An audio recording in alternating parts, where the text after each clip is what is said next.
Oh,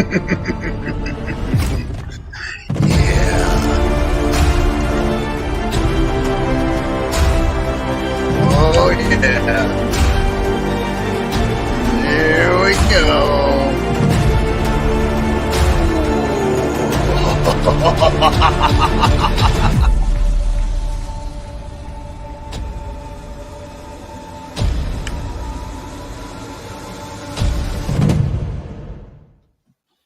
Ahoy, crypto pirates!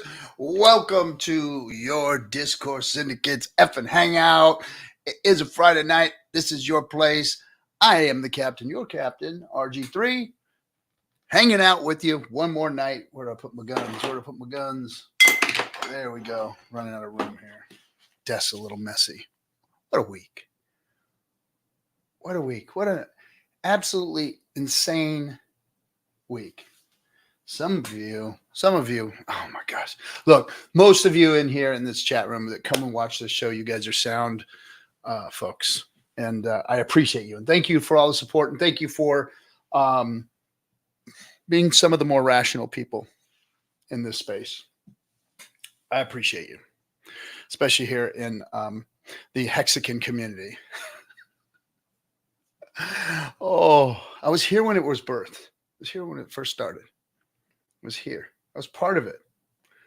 And as it grew, as it developed, as it morphed, as it shaped, I enjoyed every minute of it. Lately, it's turned into a shit show, an absolute shit show. But so is crypto, and so is the whole world.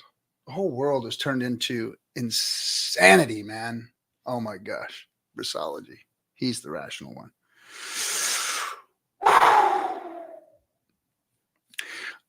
Earlier this week, I had a conversation with myself talking to the screen too.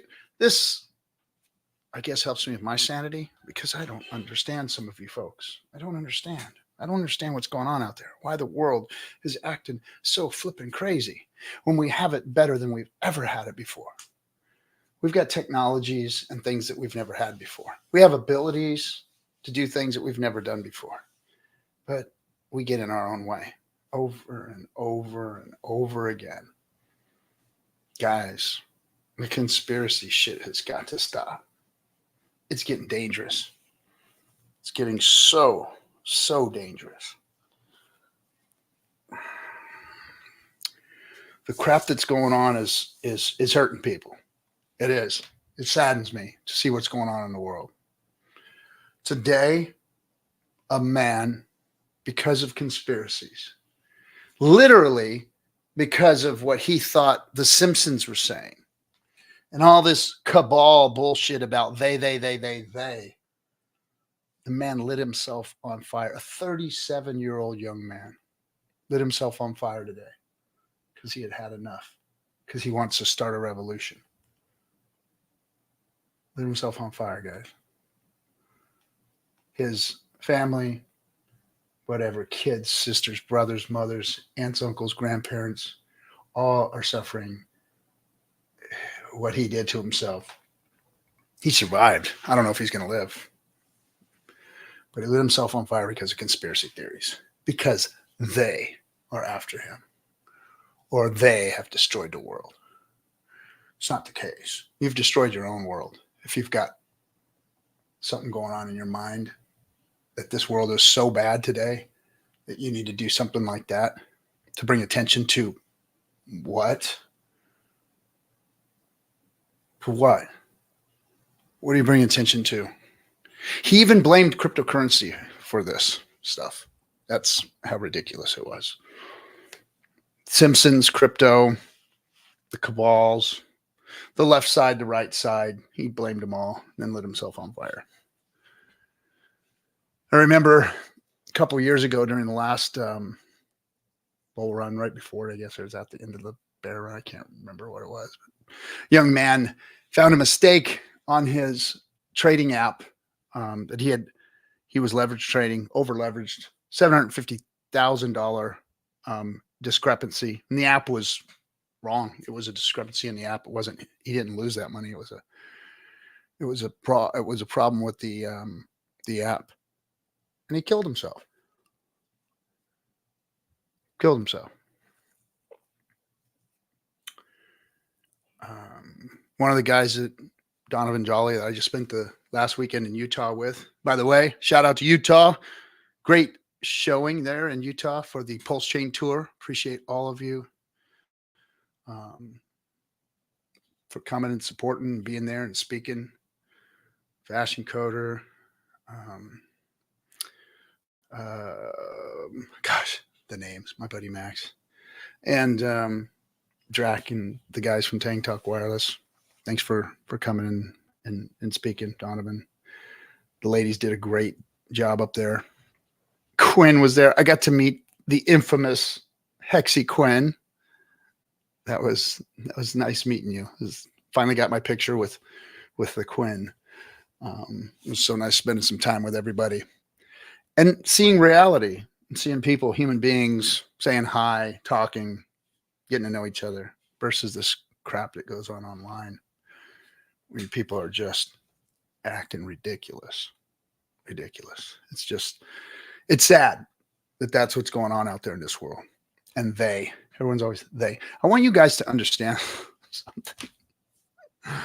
They only care about one thing. You think that you're so goddamn important to they.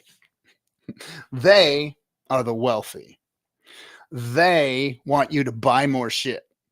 They want you to get upset and buy more shit. They want you to put 25-gallon buckets of chili mac in your garage because you're worried about the zombie apocalypse. They want you to buy $5,000 sneakers. They want you to put a set of $10,000 rims on your car that you can't afford. They only care about you spending money and them making the laws to benefit them so they don't have to pay taxes and they can continue to destroy your world, making the things that they want you to buy. That's it, period.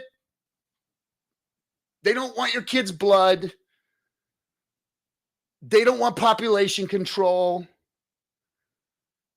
They don't want any of that stupid, crazy, weird shit that you guys think is going on out there. They want your money and they want to keep theirs. That's it. That's it. From the beginning of time, that's what they have wanted. And until you get that into your thick fucking skulls, you're going to be spinning your fucking wheels and banging your heads up against walls until time ends for you or your fucking sanity. That's all they want, guys.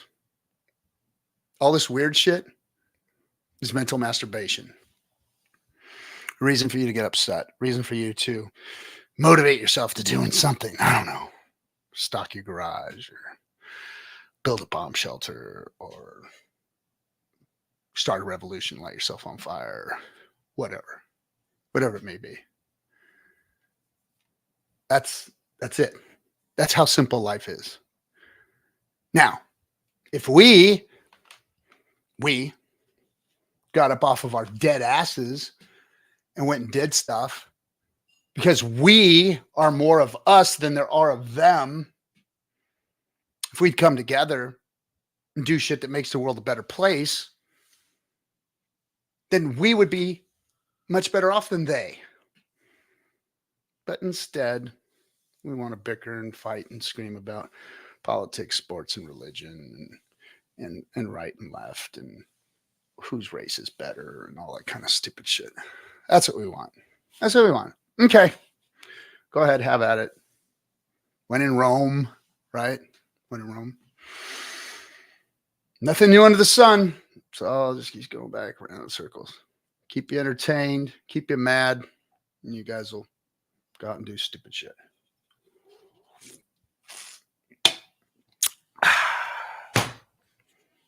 I literally had my onboard. So today was the halving. Let's pick it up a little bit here. One more little gripe. Today was the halving. Just happened a couple hours ago, hour ago, whatever. Woohoo! Here we go. Bull market in full effect. Not on Richard Hart's side. Heard that. I got a call from one of my onboards. And they're blaming me for, the woes of the bear market in an asset class that dips and jumps 90%. They all like to hear the exciting part of the up, but they don't like living in the down or being in the down, you know? And this particular onboard is a very close friend, many, many, many years of friendship. And, of course, people get in bad places and life treats them a certain way. Climates and things change their business models. They get over leveraged here, over leveraged there, problems here, problems there. And before you know it, a little investment that you made makes you really mad because you could really use a few bucks that's in there and you don't know how to get it out because you didn't take the time to learn. Even though that's what your friend does, is teach people this. Runs around the world and teaches people how to do crypto. But until it's like your dire situation, you don't call them. You don't ask them. You just bitch and complain about the news that you saw about Richard Hart or the fact that it's down and still down. You don't understand the cycles. You don't understand how long this bear market was. You don't understand what's happening with the SEC. You just read what you Google search or what some maxi is telling you, but not your friend. You won't listen to your friend that brought you into it. The one that's actually like part of the community, that actually knows the founder, that actually is also been investigated by the SEC to no avail, of course, who's also teaching people what this ecosystem does and building things on it and all that other good stuff. It was thrown on top of my head today, and I didn't know how to feel about it at first. I was like, damn, I really felt bad for a second. Then I realized all the things that this person didn't do, didn't think about, didn't take into effect. Now, if everything was okay, then they'd be still sitting on their investment. But because they got behind the gun, they want to put me behind the gun. Literally ask me to buy their bags off of them for like 40x the price. But you told me this thing was good. I saw what had happened to you. I saw the rain gutters. I seen the rain gutters on your house. I know you did good. You would have never had those rain gutters if Hex didn't do good. And you told me that I could get rain gutters too. Well, no, I didn't. I just said it's possible. And it's possible that it goes down 90%. And you were already in another asset class at the time anyway. Oh, but that asset class is doing good today. So now it's my fault. It's my fault. And then it would probably be my fault if that person was able to cash out and then it 1,000x'd, 10,000x'd again, whatever.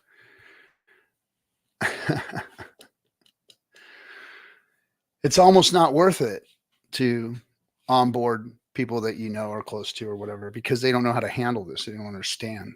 And I try to explain to these people, I've been in here for 10 years.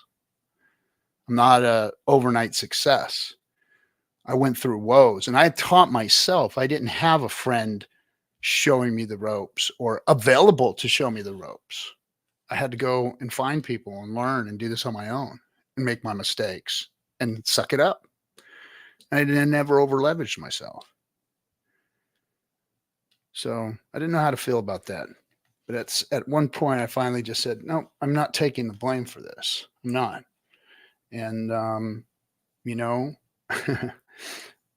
if Warren Buffett was sitting in front of you with an investment class and you told him a year and a half, 2 years after you got in that you were upset that it was down and you wanted out now and you should have been able to get out and you fooled him, he'd laugh in your face. These are long-term investments, especially the Hex. Hex is for staking. Hex is for a long-term investment. Hex is built like a CD or a 401k, but better. It's a way to put away long-term investment and make insane gains on it, on that investment. in crypto. And then we have market volatility that hands us our ass or gives us riches beyond belief every few years. And here we are at the birth of that few years again. Now, none of us can predict or tell what's going to happen this halving. More than likely, because of history, because if you look at the last three, you can see the chart doing the exact same thing that it has done in the past. So to say it's not going to do it again would be, I don't know, wrong. But stranger things have happened. You know, who knows? No one's ever promised anybody anything around here. You're never promised anything anyway. I hope that people can finally start to be rational about their situation and their lot in life today, because we've got to quit the doomsday talk. We've got to quit lighting ourselves on fire. We've got to quit doing stupid shit. I was about, I don't know, 9, 10 years old. And me and my buddy, rest in peace, buddy, dug a bomb shelter. You know, we were back then, this was in the 70s. You know, we were talking about nuclear wars and stuff like that. And they made us drop and cover, meaning get under your desk and cover up for nuclear. That's what they told us to do. They should have told us just to get under the desk, put your head between your knees and kiss your ass goodbye is what they should have told us. But anyway, they told us to drop and cover. So me and my buddy, during this whole talk about this nuclear preparedness thing, this was right when the Cold War was kind of like just kicking off and going. And we built a bomb shelter under his house. It was a raised floor home. We crawled in through his closet and went down there with shovels, and we dug for like 3 days until we got caught. And his family caught us. His father fucking lost it. We undermined the whole house, literally undermined the whole house, building a bomb shelter. And his dad told us we were crazy and that, you know, there is no bomb going to happen. This is all bullshit. And watch what happens over the next few years. They're going to stalemate each other and nobody's ever going to get in. People are going to make money off of making these things. He sat us down and told us all this shit. And I never really forgot that, you know. He was a hardworking, come home from work every day, sit on the couch, have a beer, do his fishing on the weekend. That's the kind of guy my best friend's dad was.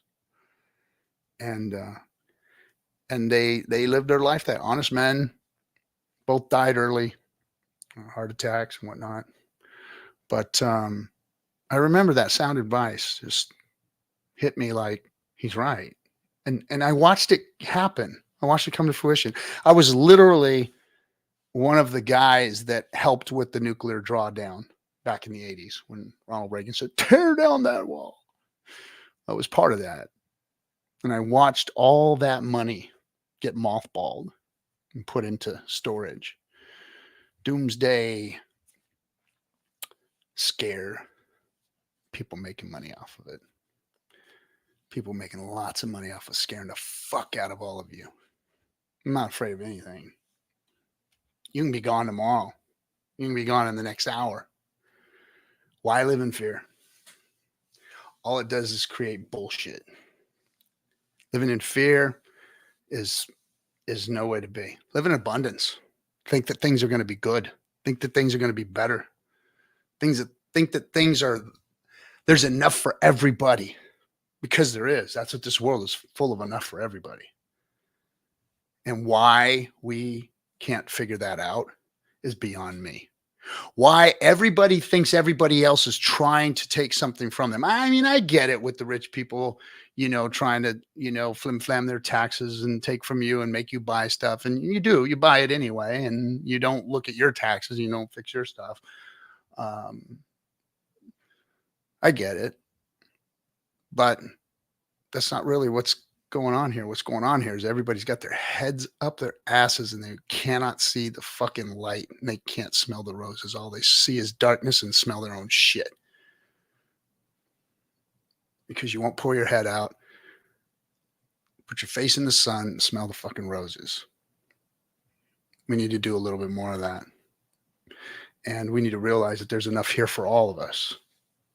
There's a world full of abundance if we all do the right things. If we all think the same way. If we all care about one another, do the right stuff for each other. There's abundance for all. But if we keep living in this fucked up, they're going to come get me world, that's what you're going to create. I don't want to live in it, and I don't want to see you guys doing it. So pull your heads out. All right. FN Hangout halving party is on. I'm going to start bringing up. We got our first guest. By the way, everybody, this is. Let me say hello to everybody really, really quick. Melv, Tony, Brasology, and Quinn. Thanks. And Melv, again, thank you for your service, bro. Thank you for all you do for us. Guys, he puts up the price charts. He's always serving in the chat room. Serving. Melv, Tony. Logi 33. I love how Bitcoin people think you participate in the DeFi network through mining, then ETH semi-DeFi go with true DeFi. You're right, man. Bitcoin mining is not decentralized. The mining pools make it centralized. Literally, if a couple mining pools got together, they can freaking fork Bitcoin and say, fuck all of you. We got the real Bitcoin now. Yeah, it's a little more complicated than that, but the mining pools are really centralized. Kelleher, hey, congratulations to you, bro. I saw you earlier. You are now an official Reiki. Nice. Very cool. Out there making the world a better place, helping people. I like it.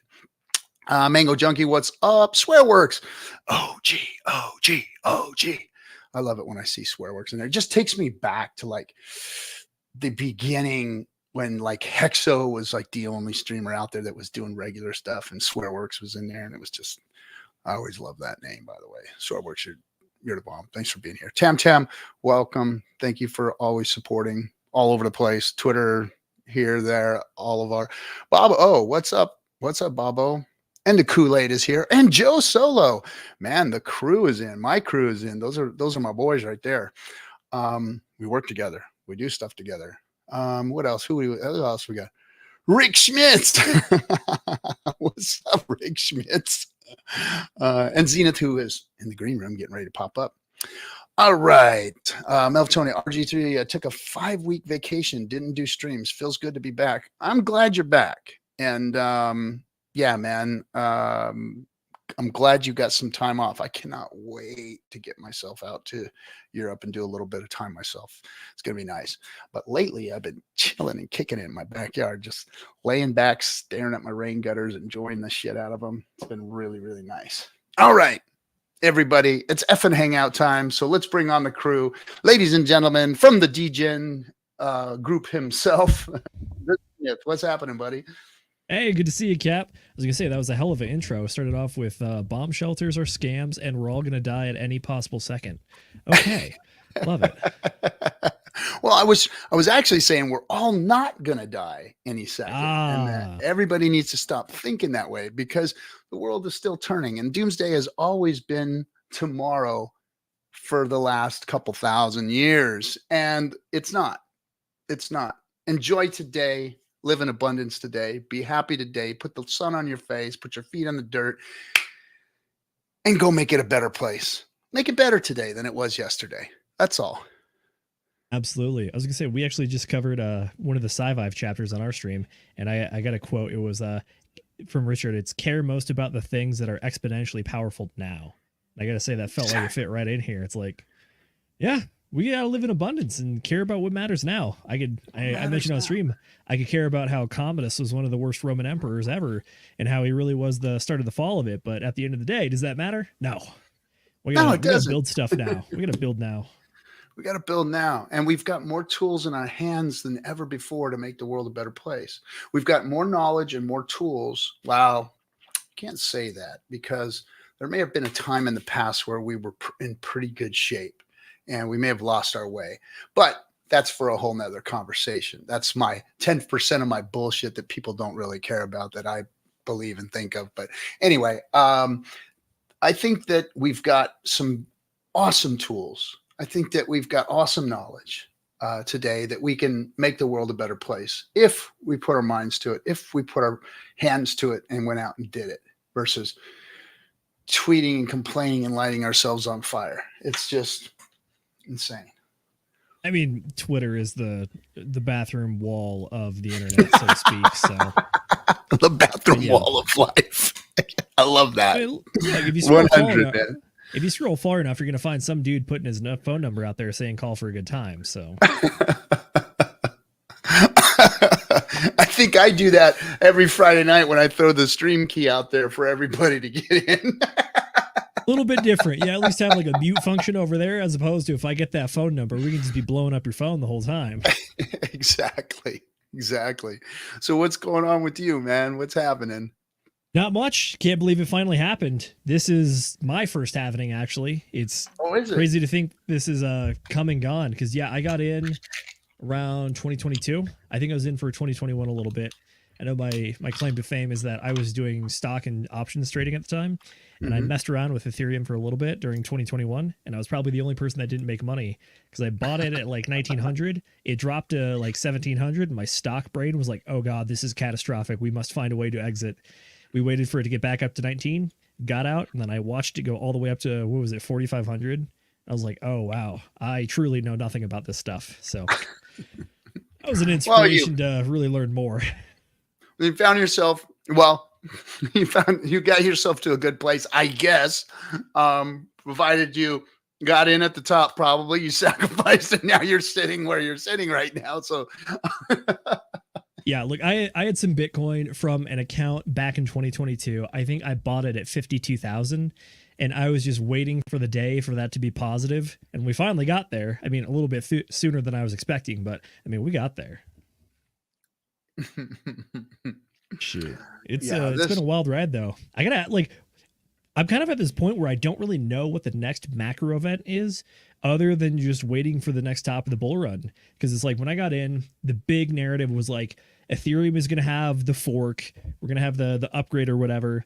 That came and went. Now the halving's come and went, and I'm just sitting here trying to figure out what we're looking forward to next. And other than just counting Fed rate meetings and an election, it's like I gotta find a new target. Yeah, well, I mean, they all rhyme. Every halving seems to rhyme so far. Give or take some months, give or take some percentage jumps or whatever, but they all seem to rhyme really well. So why this one doesn't, I don't know why. It's odd that it pumped as hard as it did before, but then when you look in the behind the scenes, it's not hard to see why. I mean, if I was watching OTC trades going on that were worth billions of dollars on single trades, then somebody saw something too and started loading up, and my guess is that, the Bitcoin bros, the old wallets are selling to BlackRock because it's already been said that they have a lot of their Bitcoin that they've been trying to accumulate already. And that wasn't happening. If they've got those billions of dollars worth and we didn't see the charts completely moon, and obviously they weren't buying it on the market. So, it's not hard to see the writing on the wall. They have all the Bitcoin. The old wallet sold it to them. They cheered it on the whole way. And now they have your precious little crypto. What are they going to do with it? We don't know. I'm glad I'm in DeFi. That's all I can say. Now we just got to protect DeFi, because DeFi is looking better and better every day. It does, but they own Bitcoin, and like I said, I'm going to say it, guys. They want more money. They want it from you, and they want to spend less for that money than you do. That's all they want. That's it. That's all they want. So keeping that in mind, what are you going to do? How are you going to protect DeFi? How are you going to get them to either play in your DeFi pool or protect it from them, from taking it from you? I think we had a recent win in DeFi. The Crypto Coffee was actually the one that brought this to my attention. But the DEX 9 mil, actually, I think they just released, or it's in like early beta. They have their own OTC way for like you and me to do OTC trades.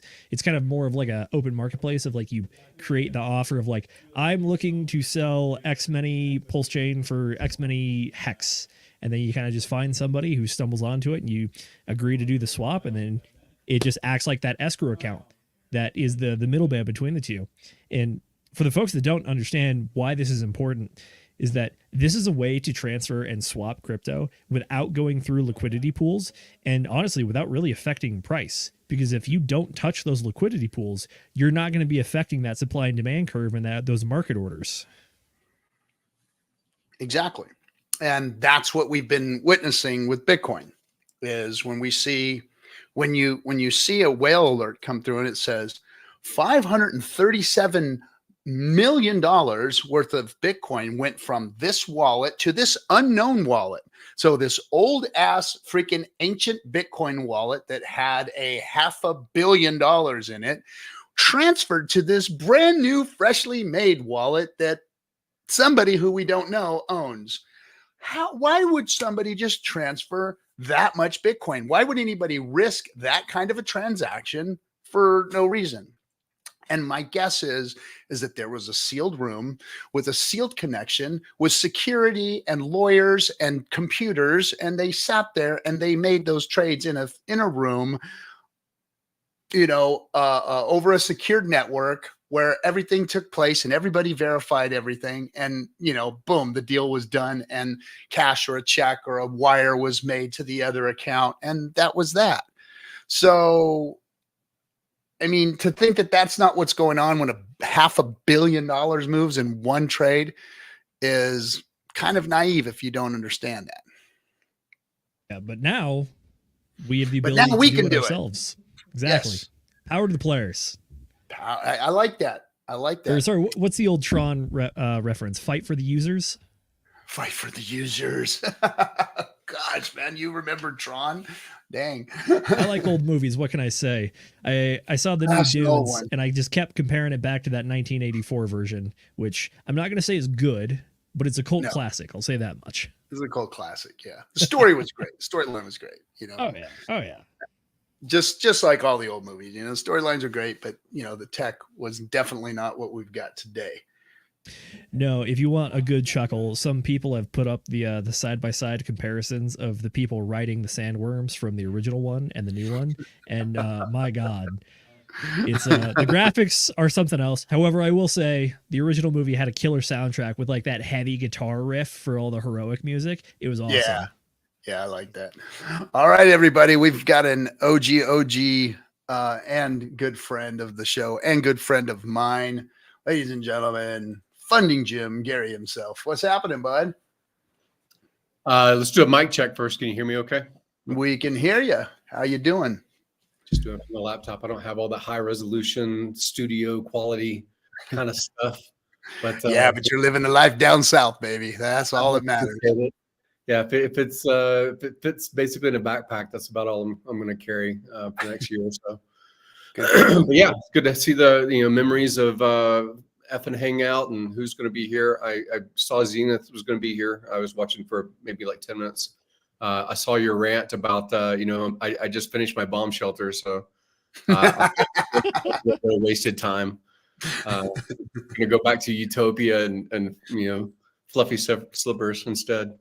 Yeah, man, that's where you have to live. If you want to, it's either go curl yourself up in your bomb shelter in the cold, or go put your fluffy slippers on and sit outside in the sunshine and enjoy it. Yeah. I come from a family. I think I've talked about this a lot. I know you have also with military experience. What kind of gets put into us about being prepared. You're prepared for whatever's going to happen.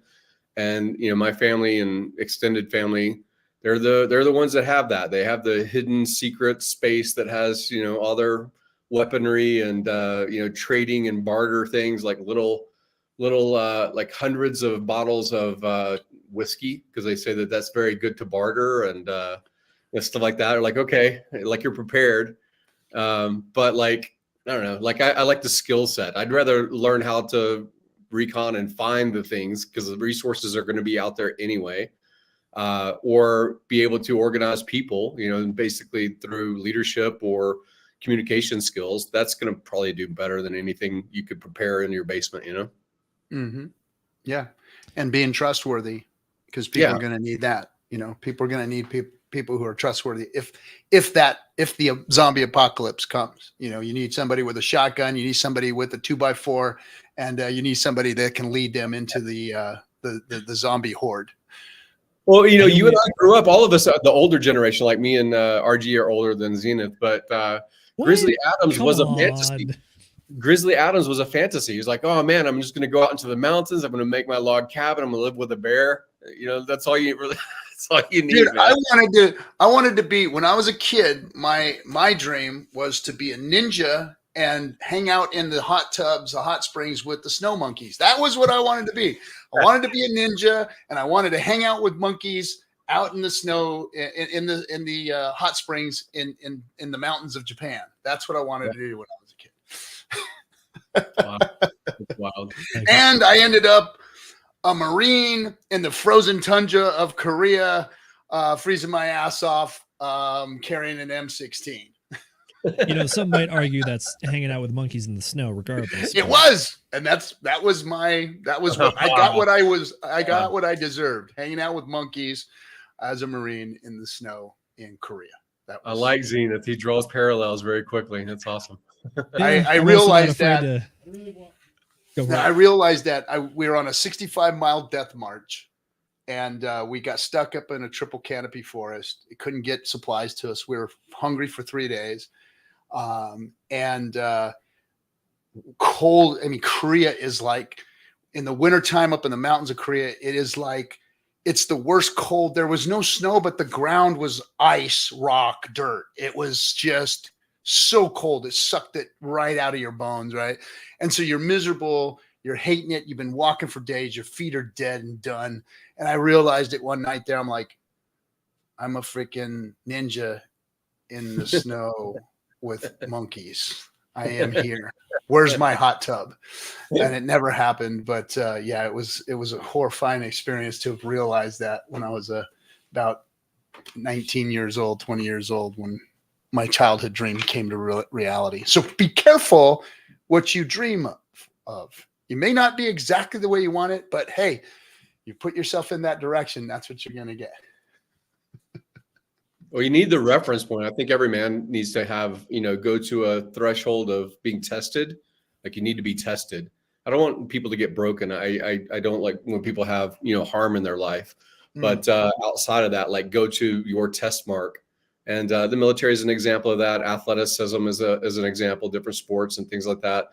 Even, hackathons and things like that can be a challenge to whatever you're trying to consider a test. But yeah, it's good to have that as a reference. Then you develop patience, like, that hurry up and wait mantra, hurry up and wait for the next thing that's going to happen in the military. You're not 15 minutes early to the 15 minutes early to the 15 minutes early. You might as well not show up, right? Yeah, exactly. And then you move to Puerto Rico for 4 years, and all that shit gets thrown out the window. Freaking Puerto Rico screwed me over on fuel trucks so many times when I was a fueling officer. Oh my gosh! We'll be there at 9 a.m. I want to shout out to Moreno Cubanito, because he's 100% right. Yes, Operation Team Spirit in Korea was where that happened, and it was in 1988 during the Olympics. Afterwards, we were there supporting the Olympic teams going to the Olympics, and we did some stuff at the DMZ or whatever. But yeah, I was there for Team Spirit in Korea back in 1988. Right there. What a joke. What a joke. But serving the country and feeling good about it. Oh, so hey, here we are, the halving, guys. You feel it? Did you feel it happen? Did Did it suck the air out of the room? Did you? Yeah, I was tweeting. I don't know if it was DM or tweeting with Fidgetal. Fidgetal hosts a lot of different Twitter spaces, and he had posted something about the halving is here. Now there's only going to be 10.5 million Bitcoin.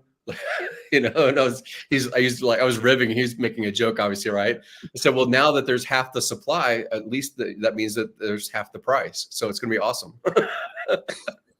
Precisely. What happened was we all lost half of our Bitcoin and we have to like start over. So that's what's going on here. Well, I mean, if true Bitcoin maximalists, if the ones that are really just hardcore about it, like I hear there's like all of us have for many, many years, if they said, hey, the Bitcoin standard and, this is everything's going to be traded and settled in Bitcoin. If they really wanted to accelerate this halving thing, just take half of their own stack and burn it, throw it where it can never be retrieved. Then you can prove cryptographically that is no longer spendable Bitcoin. You're reducing the supply. You're helping out your brothers, right? So like just convince the Bitcoin maxis to every halving, get rid of half of their Bitcoin. It's awesome. Oh, precisely.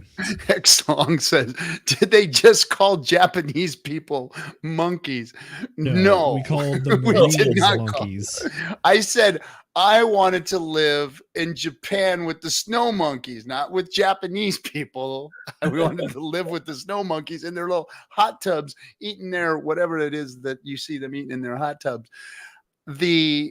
I ended up in Korea with a bunch of marine monkeys, not Koreans. I was talking about the crayon eating Marine Corps guys that I spent my youth with. Yes, those were the monkeys I was referring to. I got to clear some of that stuff up before I'm labeled a racist. Because if that's the joke that gets us canceled, I'm like really surprised. So, oh gosh, I literally was telling people that as an investor, you have a time horizon. Me as a 57-year-old, the young man that was on the stream with me who was a 20-something-year-old, our investment opportunities are completely different. Our risk tolerances are completely different. And for some reason, Rect Hex Plebs took that out of context. Like I didn't know what the hell I was talking about, that I was wrecking people or something. I don't know what that was all about, but it was just the stuff that people say about you when you do step in the public arena and try and help or be part of or whatever. I don't understand, but okay. I don't know. Getting into the space is definitely an interesting feeling. When we were on the PulseChain tour for Vegas, I actually had a bit of a light bulb moment when I was hanging out with Miguel of Dollar Cost Crypto. He was like it or not, you're an influencer now, whether you believe you are or not. You're in the space, so now you have to deal with all of our problems. And I'm like, oh am I now? So anyway, I'm looking at the chat room to see if anybody's saying anything worthwhile. By the way, everybody, this is your stream. It always has been. Friday Night Hangout is for you to come in and air your grievances, come chat with us. Maybe it's your first time streaming, you want to stream, whatever. You've got some questions, you can actually come in and talk to us. I put the link in the chat. I think some other streamers are starting to do that now, right? Opening it up and doing what we've done that nobody else has ever done before. I think it's good. I think, Discourse, and if we do it right, is good and healthy. We've had some fights and we've had some bullshit on this channel, but we've always brought it all the way back around to, hey, let's make it rational. We can agree to disagree on things, and that's fine. But we do need to lay everything out there and speak rational about them and speak truths, because I think that's the problem with the world today, is that it's hard to vet things. Anybody can say anything to lots of people. And, back in the day, whether it was good or not, I couldn't tell you. It seemed to be better when we had vetted journalists. We had journalists that were regulated, news organizations that were regulated, that were told, hey, they had to have a certain amount of content that they could put out in this area and that area. And then all of a sudden everything just opened up to whatever. And everybody drew lines in the sand and took sides. And then everybody got to listen to what they wanted to listen to and feed their own minds what they wanted to feed with, versus looking at facts, figures, and real journalists that were actually out there trying to make things happen. I think we've lost our way, and we've lost that to the social media thing. And good or bad, it has changed the whole environment that we all live in now, because now anybody can say anything and people can believe what they want, whether it's true or not. They can just say, hey, I heard it here, and this is what I'm going to believe in, and to truth be damned, you know? So I don't know how we're going to get back to good, but I'm hoping that rational people will. I saw that Elon, maybe people have seen in the past 2 days, I think is when he posted it, about farming and engagement farming. Have you guys seen the tweet that he had posted maybe in the past day about if you're engagement farming, meaning you're posting things that are just outrageous and untrue because people are going to click and respond to it. And if they respond to it in a thread, then he's monetizing this disinformation, basically, right? So that engagement farming, so you can look at Elon's tweet, I think it's within the past 24 hours, but basically talking about it. And a lot of people circulated it around, one of which follows me and I follow and I repost his content a lot, is Alex Finn. Alex Finn, he used to be called NFT God, I think, but he changed it to his real name, and he does streams pretty often. He even does the video streams on Twitter, basically reviewing people's profiles. So he's really useful, and he's gone through all of the lines of code that are open source as far as how X performs now, and says this is why you're not getting the reach that you think you should be getting, because you're responding to low count profiles, or you're reposting things that are minimizing your reach, right? So he goes through the algorithm. He's very useful. Anyways, he made a response tweet to Elon's tweet about this progress. There's been this attempt to minimize how many bots are happening. That's what this monetization, where people had blue check marks and they had to pay for their authenticity, I guess, on the platform. If you're a brand new account on Twitter now, I think you actually have to pay. You have to pay for posts. So that's trying to minimize how much bot action is happening. Until maybe you have some kind of history, maybe 30 days of history, so you can look at that. But just recently, he had posted about Elon had posted about engagement farming, and that if you're caught engagement farming, then you'll be deranked and banned. So he's like getting rid of a lot of different accounts that are just doing disinformation. So it kind of goes to what you were just saying about, like, was journalism better when it was Walter Cronkite and basically 3 channels? Was that the era that we grew up with, where basically the information is vetted, centralized, and then redistributed to millions upon millions of people through one voice, like the Walter Cronkite kind of example? Or is it better to have man in the street, through social media, posting and making content? There just has to be accountability. Like if you don't have accountability, then you just move to a new publisher or a new platform, right? You say, oh, I'm no longer on that platform, I'm over here now. And you just continue that basically social rot. And we're seeing that. Yeah, we're seeing that. We're seeing that happen in real time now, where things have been pushed aside to where they end up making their own networks, and then they start just failing. And I think that's probably where we're going to have to end up going, is where things are going to, be vetted out or proven wrong so many times that they'll end up, well, we're going to take our football and go home. And then eventually nobody's going to, I guess, listen to it. But I don't know. Let me bring up Kool-Aid before we, Kool-Aid's here. And let me bring him up before we, hey, Kool-Aid, you're on now. Yo, what's going on, everyone? How you doing, Gary? Nothing. We're just getting into some esoteric conversations on halving night. There you go. There you go. I'm working on painting the background, but it's always good to see you guys. Good to see you, man. So I'm sorry. Go back behind you. I thought that was your, like all those little circles on your chair. It looks like your merit badge. That's right. That's right. Those are his back savers. When you sit in a chair for 18 hours, you got to have that heating bed. It's actually really good when I let RG borrow one for a bit when I was in LA. That thing's fire, man. And I mean literal fire. Like you could turn that sucker up to like 200 and something degrees, right? It's like 175, but yeah, 175. It makes and you it will burn you. It will literally burn you. Wow. But it is awesome. It's all these little those are like jade ceramic stones. tiles, and they're all jade stones actually. Oh, they're jade.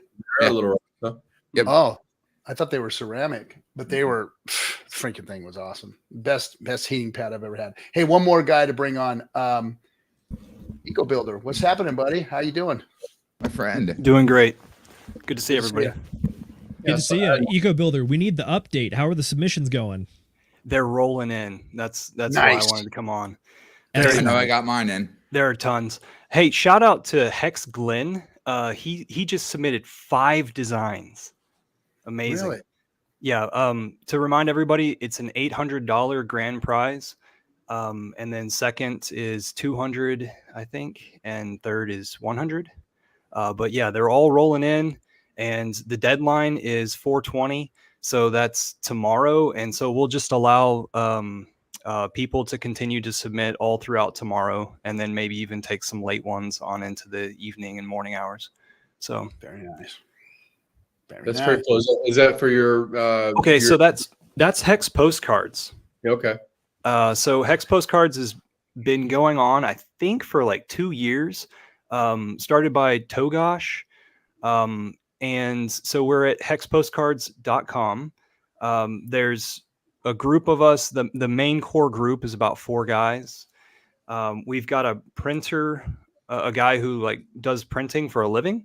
And so we're able to get at cost postcards. And then he also has done so many every door delivery, direct mail, with the USPS. He's done so many campaigns that it's just in his blood.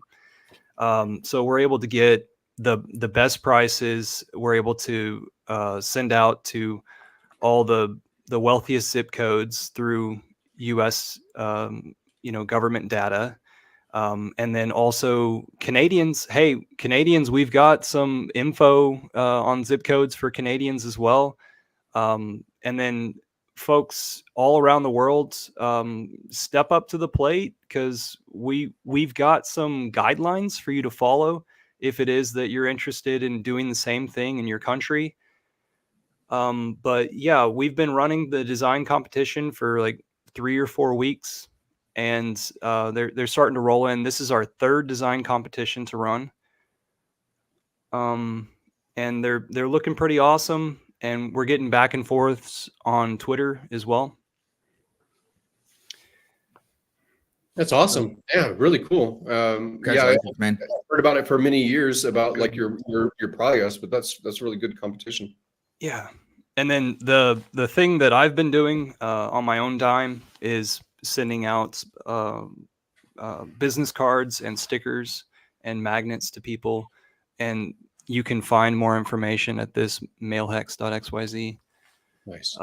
Anybody can message me through Twitter on Eco Builder or any of the Telegram groups, Eco Builder, for more information. It's interesting in the day that everything's all digital and we look through the world through our phones, getting something that actually is tactile, that actually arrives physically is a rare thing, where it used to be everything. So it really is unique what you're doing. To get something in the mail, right? So when the planet locked down, a lot of things went, touchless. So coming back to like, analog, physical things is a big business, I bet. Well, I even was reading the other day that they have these little analog computers, and I need to go back to the article. But yeah, it's kind of interesting when the younger generation rediscover what we or our older generation lived through, but then how the tech kind of compounds backwards in the same kind of ratio. It's quite interesting, like our brainstorming for postcards, whenever it was that, like pre-COVID, a lot of people didn't trust QRs or take the opportunity to scan them. But then after COVID, you go to a restaurant, sometimes there's not a menu at all. Instead, they just tell you to get out your phone and scan that. You So hardly get a menu anymore. so it's pretty interesting that you know, like, do we add a QR code or do we not? Are people going to even know what this is? You know, because we are hitting households indiscriminately. I use QR codes often. But And whenever now we're all talking the about, instructions that come with physical items, you know, you have to, they don't even have instruction manuals anymore. You hit the QR code and, you know, there's your instruction manual. Yep. Well, you know, your efforts can go to, like, I think Kurkowski is going to Consensus and also to Bitcoin Tennessee. You know, they've got a booth there for the highest of stakes, as far as I understand. But that's those kinds of physical things that people produce inside this community. Being at bigger events like these conventions is useful. Yeah, I'd like to. I saw some of your things at Maddie's event in Consensus last time, I think, in Austin. yeah, I put them on the back table, as well as Maddie handed out some stuff over at the Bitcoin conference that was going on in Miami. A lot of people were able to witness some of the stuff I had to offer firsthand there as well. But we've got everything that's available physically. We can also have it to where you can stay anonymous and visit a website and download and print yourself locally. So I'd like to encourage people to think about that as well. Nice.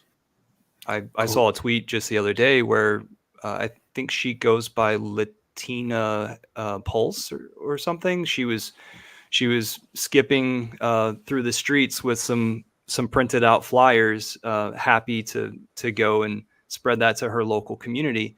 And that's exactly what I'm talking about, where somebody, we know of the printers in our area, and so we can easily have, you know, 1,000 items to hand out because the files are everywhere, including the websites like hexpostcards.com or mailhex.xyz. Very cool. So yeah, I'll reach out to Kurkowski and see if I can get him more stuff to hand out. Yes, indeed. There was a nice payout per T-share on eHex today. That dead crypto over there on Ethereum. I thought it's just a meme coin now. It's a meme coin. And those payouts are going to get better and better as people continuously don't stake over there. And those other old stakes just sit there gathering. Even if you don't want to stake, massive shout out to Crypto Coffee and Access Alive. They did a stream earlier this week, and they actually pulled up all the Hexfire data on it. I think it was like the PHEX liquidity pool is at like $12 million or something, and the eHex liquidity pool is at like under $500,000. So if you wanted to move that price, eHex is primed to move. Yep, that won't take much. But then again, there's no liquidity in there to suck out value if you want it. But I mean, that's you know, 6 on one hand, half a dozen on the other. It looks pretty. It's a great idea. It looks nice when the price goes up like that, but does it matter? Does it really matter? No, you want price go up and big liquidity. Yeah, I mean, not to get into the weeds because this has been talked to death since the divergence. Yeah. Is that what we're calling it? The divergence? But everyone says green candles are the best marketing. Everyone says, you know, when anybody outside of this community looks for Hex, they go to certain websites that are displaying that Hex. They're not displaying the one that we're on, really. So yeah, there's potential there. I just want to beat the dead horse of it. If people want to move it as a shark or a dolphin or whale or whatever, then they can. You know, it's even a shark could basically move the price on eHex, but they can't on PHEX the same way. Yeah. True. Hey, Cap, I did have something I wanted to shout out if you don't mind. Our Yeah, good yeah, go friend, Nuclear Herbs, he's got some medical Yes. stuff going on. So I wanted to let everybody know, go follow him on Twitter, Nuclear Herbs. He's a former lawyer, and he's the guy that's been putting out the best possible information for all of the Richard Hart legal case stuff. He's having a little bit of a little rough time right now, so go show him some love, send him some well wishes, thoughts, and prayers, whatever you do, and let him know that we care about him, because he's an animal, and he puts out the best stuff when it comes to legal advice, and he's on top of so much. I know he's going to take a little bit of time off, but we're really looking forward to having him back, and we hope he comes back quickly and better than ever. Yeah, he showed me how to pull the docket and see the docket and get updates on it as it's coming out. And then he showed up at our event, and I got to meet him. Really nice guy. Him and his wife, just great people. And he's out there, giving us the real information. He's really astute, knows what he's talking about, has been looking at this thing from the beginning, and is dissecting it for us as it comes out. So if you want to know what's going on with the lawsuit, then subscribing to his Twitter, Nuclear Herbs is definitely what you want to do, because when the docket does come out, he breaks it all down and what it means and what's going on, and his, and also his thoughts on what it could mean in the future, and his hypothesis on it or whatever. But also he lays out the facts and what's going down, and just great information, and a real good dude, somebody that we can trust. In my opinion, I've met him. We've vetted his information, and he's right on target. And it's I wish that people would listen to this and listen to what's going on and be part of the community, because like I said, my literally one of my onboards, one of the people that I've known for many, many years, longer than some of you have been around, was telling me, I read this thing about this Richard Hart scamming and stealing everybody's money and blah, blah, blah, blah, blah. And I'm like, dude, you didn't come to me and ask me. You're Googling stuff and listening to Maxis, like literally Maxis are telling him this stuff. And didn't come to me, didn't ask me, didn't ask somebody who actually knows the human being that they're saying this stuff about. And just threw that in my face today. I Googled this and I saw that. What does that mean? Are you scamming me too? Did you give me wrong information? My friend of 25 plus years, who's never done anything ill to me ever, or to anyone that I've ever known of, or given anybody a bad deal or anything. No, I'm going to listen to this Bitcoin Maxi over here, and I'm going to listen to Google, because I'm mad because my money is not where it should be right now. It's kind of It's crazy, funny how isn't people it? can make themselves angry, and listen to what they want to listen to. Again, that conspiracy information that's out there. We all know what this lawsuit looks like. We've been following on a regular basis. We've seen how the SEC has come after us. We know the people behind the investigation. We know what the docket says. We know the accusations that have been made and the proof that sits in front of all of their faces. We know that even the SEC is contradicting itself within the lawsuit itself, saying that Richard stole money at this time and spent it 6 months earlier.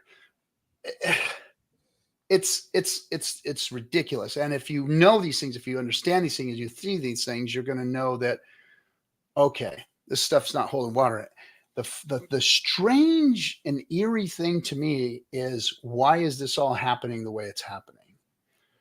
How come it's happened the way it's happened? The gatekeeping, the SEC stuff, the fact that this community is still being held down, the fact that we made a crypto movie that is being gate kept everywhere. Like, we've literally, like, I'm really surprised that it was on the plane going to Dubai to the event. That was worth the whole thing to me, just to see that, to see somebody tweet, my God, I get on the plane to go to Dubai for this Bitcoin convention, and what's the thing I see is fucking Richard Hart in my face. And that just was like, this feels so good to see that tweet. But Congratulations. I digress. Thank you. It was worth it. It was worth it just to see that. Gary, you're muted. Was that really a preload when people first sat down? Like they didn't have to scroll through to find that. That's their home screen when they're loading the room. That was the home screen. Yeah. Yeah. It was beautiful. It was, nobody. It wasn't photoshopped. It wasn't. People didn't go in and switch the things around so that you can see that. It was literally that was their screen that they saw. Yeah, when they preload. So that was very cool. Very, very nice to see the Maxis upset about that. And hopefully they had to watch the movie while they were 17-hour flight, I don't know how effective this particular one was because of the flood of Dubai, basically. But, I know. That was insane. That was insane. Yeah, usually that's one of the biggest events in crypto is they have it twice a year, one in Singapore and one in Dubai. And the Singapore one last time had 10,000 people in the audience and then around 300 speakers over the course of 2, maybe 3 days. So it is one of the bigger, organized events in crypto. So it's pretty cool. Yeah, it was pretty cool. So I hope a bunch of them got to see the movie and got to see, what we had to say, and maybe took a different view of who we were and what we're about. Because we're not a bad group, man. This is a good group of people. This community has done some good work, and they're continuing to do good work. Do we have a few loose cannons? Yeah, we do. Do we have some crazies? Yeah, we do. But hey, people light themselves on fire, on a regular basis. So, I mean, we literally had somebody in this community murder somebody. I mean, as horrible and awful as that sounds, we do. We had a Hexican that's in prison for life right now because of what he's done. So, yeah, people can do strange and odd things. You never know. Might not call them crazies, just highly motivated, outside the box. Yeah, yeah. I guess that's a good way of, or a positive way of putting that. But yeah, it's just one of those things that comes with. We have a grassroots community, so there technically is zero filter for getting in the door. But even then, once you're inside the community, I think we do a decent job of at least trying to police ourselves or have some sort of accountability or let folks know if they're off the mark. Yeah, we've tried. We've tried. There are some that are still here that shouldn't. But we tolerate them like, the crazy uncle at Thanksgiving. We have them here also, and we deal with them. But it's take your meds, guys. Take your meds and attempt to get off of them on the long run. We'll be here for you. Touch grass, get sunshine. Vitamin D is good for your brain. And to be honest, I've always embraced the misfits. I've always embraced those people because I'm one too, man. I mean, I ended up under a bridge, and if it wasn't for people giving me a hand up, not a hand out, but a hand up, helping me out. If it wasn't for people that saw some value and worth in this, gutter tramp, then I wouldn't be here today. And I wouldn't have the things I have today. So I'm one of those people that does like the misfit, that does care for them, and I'm here for them. And even the ones that have had to be blocked me and hate me and meme me and all that stuff. I mean, I'm still here for them. Period. End of story. One of the beautiful ladies in our community has reminded me in the last few months that we're all going through money trauma. One way to put it. Well, we are. I mean, to be down 90%, whether you. I'm not talking about that, RG. I'm talking about how. Are you talking globally? Yes. I'm talking about how things have been stacked against us, and it's caused a lot of disruption within our families and our friends and our communities. Yes. I mean, just even getting a job and staying straight and getting a paycheck. Yeah, there's nothing more harmful or taxing to a family unit than money woes. There is nothing. There has never been more stressful times in any of my relationships or my marriage or whatever than having money problems, and having your wife have to have too much month at the end of the money, or having to put a dime where a dollar is supposed to go for months and months and months and months and months, or seeing your house go up for foreclosure, or those kinds of things. Families just usually don't survive those, and we as a global community have been going through this. And I think this country and the more wealthier countries are experiencing it more. Third world countries have always had that kind of issue. They've lived under that. But when you've got middle class nations, where the majority of the people are middle class nations, that are starting to have to live like third world peoples, and not being able to survive and not being able to make ends meet. And we've always had that, but not at this scale. It's taxing, like you said, on our family units, on our communities, and it's a hard thing to get through. And it makes it easy for us to listen to social media and be mad at the other, at somebody else for our woes. If they tell us that this other poor person is the reason you are hurting, then we focus on that versus the people that are really taking our money. They are taking our money. They want more of our money. They want us to spend more money, and they want to keep more of theirs. And that's where they have put us. And they like to make the poor people the scapegoat, so that we don't look up, we look down. It's true. I think the saying goes, the three biggest stressors are death, divorce, and crippling debt. So I can agree to that. He's in leverage. And when I say that, I'm not talking about entrepreneurs. I'm not talking about wealthy people that are out there doing things in the world, because my community is full of entrepreneurs that have provided for the communities, that have provided jobs. I'm talking about the moneyed interests that are interested in power so that they can continue to have extreme amounts of money and power. They're the ones that have created our lot in life. And even the entrepreneurs, like my community is one of those communities where everybody here is either a high level worker or an entrepreneur, a little higher than middle class. And they are feeling it hard. They're feeling it really hard, because the small business, the family business is getting pushed out, is getting wrecked, and the jobs that they create are getting wrecked.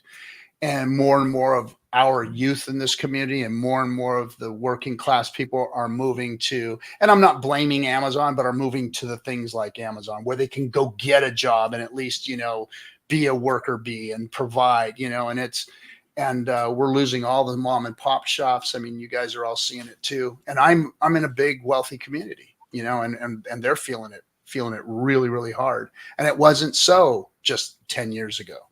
It wasn't always easy for them either, but now it's like it's wreck city out here. True. It's hard to find a place that does good handcrafted pizza nowadays. They're all going out. Domino's it is. Oh, I'm going to put one in my backyard. I'm going to put my own pizza oven in my backyard. Well, it's interesting. If you look at the transition of like generations, this is maybe the only second generation in the United States that has had credit cards or mortgages and things like that, are not that long in the United States, actually. So if you look at like invented.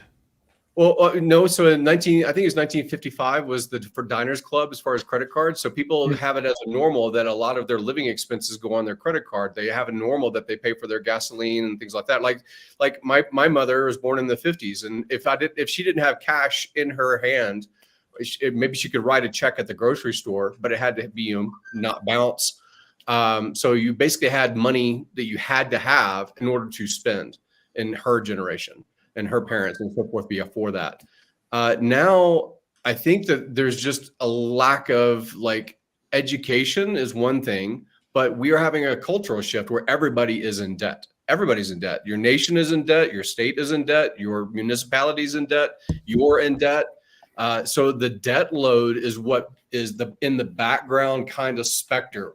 Like I need to earn more because I have to keep ahead of this rolling stone behind me, right? Going to crush me.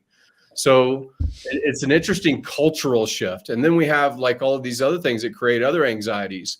As far as like the social media thing, you see someone else and you think that they're doing better than you, but you just see an artificiality, right? Instagram posts are the good things that are happening in that person's life. It is the fantasy that's being displayed.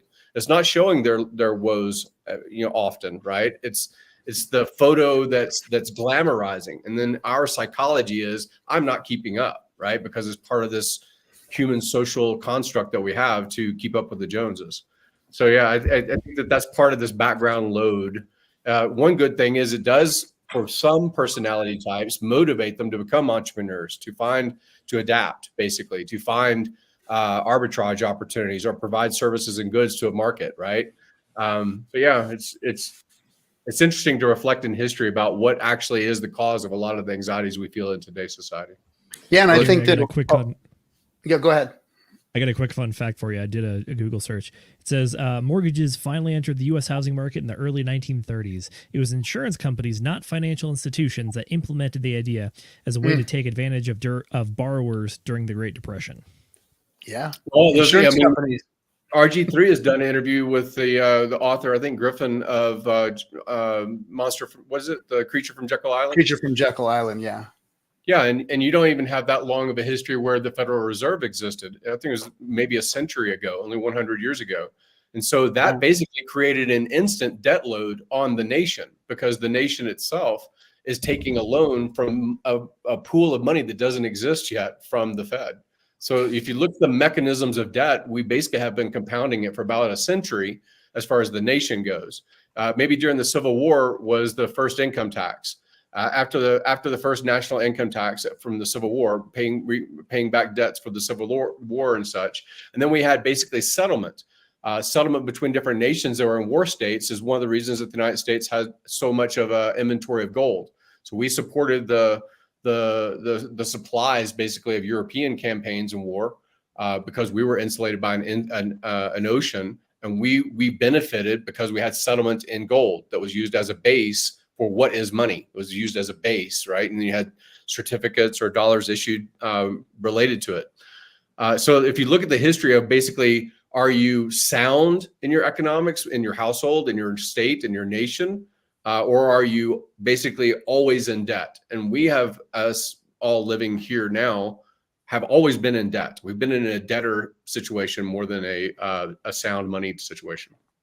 Yeah, and the other interesting thing about it is that you and I, the generations the generation we come from, weren't even aware of this and what we've been living through until just the last 10 years or so, because of the internet and because of this information becoming available to us. We didn't even know what was happening to us. We didn't even know about the 1971, gold standard being, part of our woes, and, and the mortgage crises that we saw come and go. We didn't even realize what was happening until we were the frogs in the pot already boiling. And now I think Gary and I are like sponges when it comes to this information. We're always reading it and going, oh my gosh, it makes so much sense now what has happened and where we're at today. And not to be alarmist, but to tell people, hey, we've lived through this. We actually saw what it's done to us, and it's getting worse. And we've got to fix this, and we've got to stop bickering and fighting and go out and fix the things that are broken. And use the tools that we have to do so, because now that information is available, and it wasn't available to us before. Like, we couldn't go to an Encyclopedia Britannica and look at what was going on with gold and trade and debt and banks, and it wasn't in our encyclopedias. The reason that the dodo bird was extinct was in there. That was the stuff we read, and we didn't have this type of information, but we lived through it. We saw our families live through it. We saw our grandparents have pensions, and that was what we thought we were supposed to have. And we saw our fathers lose their pensions and be transferred over to these 401ks and the market take over. And we lived through it and saw it. Now we're seeing those people try to retire, and it's like a nightmare for them because of what was handed to them. And so we're living this, and now we can all start to experience it. And ladies and gentlemen, we have a new guest to the FN Hangout. Somebody who's not a stranger to the community, of course. I think this is the first time he's ever been on this show. But this is Gold Key, everybody. How's it going, guys? What's going on, Goldie? How's it going? I've never. Are your streams always open like this? This is awesome. This is what we've done for 4 years, man. I don't know how I don't know how I missed that. That's awesome, man. I've been putting my dick on the chopping block for 4 years now. Hey, Captain, Sometimes a horse dick. Sometimes we've had horse dick on the show. Consistency is so hard, man. Like I was just thinking about. Okay, so honestly, you're one of my inspirations for consistency. Maddie's up there, but honestly, out of all content creators, my mom actually does her own podcast. She puts out 4 episodes. They're probably like 30 minutes long, but she puts out 4 episodes every week, and she's done it for like 2 or 3 years now. And I'm like, I just taught her how to do podcast like clips. So she's like.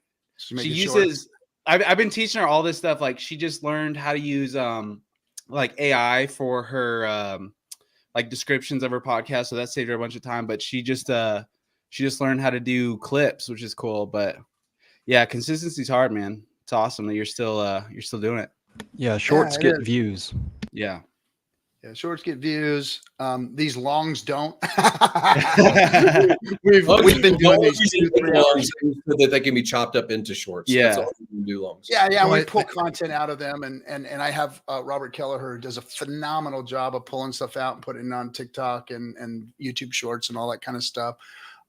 So there's gems inside of all the bullshit that we talk about here. So.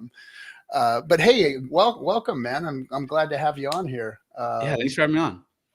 I just got home from dinner. I saw you guys were streaming. I was like, oh, I could hop on. So thought I'd. And speak of the devil, the guy behind all of our shorts, and like I said, doing a really good job. Robert K, new Reiki master, everybody. Congratulations. Ooh. Thank you. Yeah, I dropped off at level 2, but it's important stuff to always have. Go ahead, Robert. I just wanted to say, you guys are talking about how people are struggling and everything. What throws everyone is back then, we all used to fix things. If the car broke down, we fixed it ourselves. If equipment like our mowers, stuff like that, everything today is planned obsolescence. It's made to break, so you have to go buy something new now. And not only that, it's the scaling ratio of how everything binds together. So again, at the end of the day, yes, in the olden years, big money had everything because they had the land. You go back to the kings and like how everything moved forward, those that actually got to do the gold rush and all the rest. Now with debt as an inherent ratio, I mean, I'm a student loan debt slave of, double 6 figures, but you can't get out of it. And it's a glass ceiling, both with healthcare, both with education. And how the olden way of, you go buy a house when you get married and you do all those other things, they don't exist anymore. And it's a duality because since we live in such a rapid fire way to innovate and learn over the internet and transact, you also have the atrophy of people not caring anymore. That's why you have TikTok generations. That's why you have people that only want to spend 5 minutes. Give me the TLDR. Yeah. I'm like, that TLDR of 5 minutes when you could get 5 years of education to actually answer the question. Is that really going to save you? Oh, I've got something else to watch over here. Squirrel. So the fact that we don't build is a paradigm on why we're so easily distracted. What's the old term? Idle hands. And the problem is that we have too much idle hands and a lot of not applicable information flying through the air. Not stuff that really jives you to push you forward. Mostly it still holds you back, just like every other aspect of the glass ceiling when the spokes on the wheel start to pop off. And as this happens, I mean, thank God we're living in an era where things can rapidly change, good or bad. But we're moving out of the stalemate of where nothing ever changed. Yeah. I mean, I will say, I think the opportunity though, like, although society is definitely trending to the lazier side, I do think that like the market matches that. And so like, it's never been easier to like make money online. Like Yes. it's so you could start, you know, Westcott Crypto just started a merch brand, and that probably took, I'm not joking, like I could launch a merch brand, start selling stuff, print on demand, like very little, probably $20 I could start a store, start selling it, making money online. So the opportunity is there, and even with that bar is so low, it's still like, I talk to my friends and like, you know, a lot of people are still stuck in the 9 to 5, and I'm like, dude, like what are you passionate about? Like, what do you like to do? Because you could literally, whatever you're passionate about, there's some way you could like do that thing and make money. And you know, I just got a buddy started on his own golf merch brand, and it was so easy. So like the thing that sucks is like, I mean, you don't have to be a rocket scientist to like make money. You just have to be willing to put in some time and effort. But it's like the time and effort the bar is so low now. And that's kind of a trade-off because it's so low now that it is pretty competitive. But at the same time, I mean, you can make decent money, you know, pretty much doing anything. But I think that's why most people are jumping into crypto, is because, you know, it's like most people are very desperate for money. Like there's people in my family, my friends who are just getting by with their 9 to 5 job. And I think that's a big opportunity for crypto is there is that upside. People are trying to elevate classes right now, and it's very hard just with a 9 to 5. So whether it's like starting an online business or crypto, I think people are very hungry right now. Okay, I think you're right, which is that like the barrier to entry has never been lower in some regards. Obviously, there's the famous interviews with like the guy that started Home Depot saying he could never do it over again now just because of regulation. But when it comes to the bar being so low for entry, I think we kind of encountered a different challenge, which is that we've flooded the marketplace with a lot of like low level offers. So now we're trying to fight a different game, which is honestly the marketing game, or just try to fight in the attention economy. I think you kind of see this when it comes to online marketing for just like random stuff on like Instagram, TikTok, or whatever. Yeah. And then also even inside the crypto space with all just like, there are so many meme tokens that are made every day, and everyone is just trying to find that one thing that'll like stick in someone's brain 10 seconds longer than someone else's, or build that like Twitter bot to blast out your message faster than ever. So yeah, it's different games, but I think you're onto something, which is that like technically it's never been easier.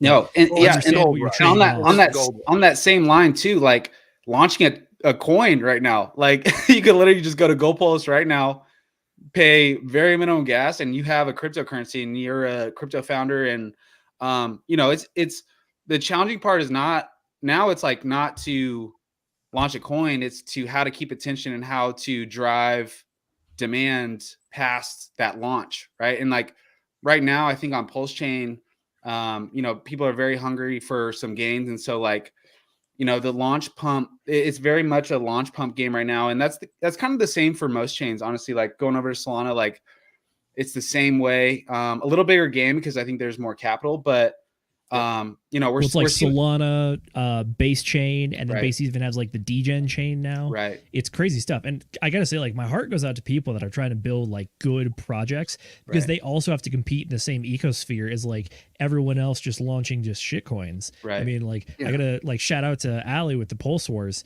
I know we didn't quite sell out the NFT collection on his launch, and it feels like a good project, but he's competing with all the meme tokens. By the way, Cap, I saw you only got 7 people on your team. Those are some rookie numbers. We got to get those numbers up.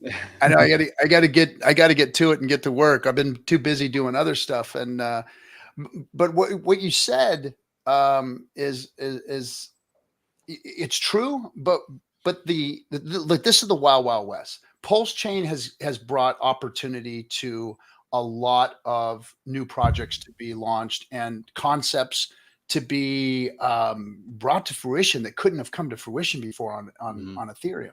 They couldn't have been done, and now they can be done. Kool-Aid himself, they're working on projects and doing things that the world hasn't seen before. We're seeing new twists to fair launches and buy and burns and liquidity providing and utilizing a more efficient means of routing and all of these things that are now available to us because of what Richard gave us, PulseChain, that haven't been there before. And I think that it's going to take some time for these real projects to emerge, but we always see this. We saw it in 16 or 15, we saw it in 17, we saw all of these things come out that were the new shiny object that made people ape in and move the money. And during a bull market, everything, you throw a dart at the board and everything's making money and all that kind of stuff. And we're going to see it again. But in the end, I think that when the Cardanos and the XRPs and all of that after 17 showed no desire to go make things better, no desire to go do what they were supposed to do, that's going to change now. I think that with DeFi, with PulseChain, that's going to change. You're going to see finished products that work. And we didn't see that before after 17. We just saw hemming and hawing, people collecting their money, people acting like big shots and promising and all this other stuff. And then Richard went to work. And now we have PulseChain, and now we have people going to work during this last bear market. People are doing work right now. Whether you're wrecked and you're complaining or whatever, there are developers out there busting their ass to get shit done on PulseChain right now. And there's going to be good products. And yeah, anybody can throw a meme coin on and a butt with a butt and all that other shit. You're going to see that stuff.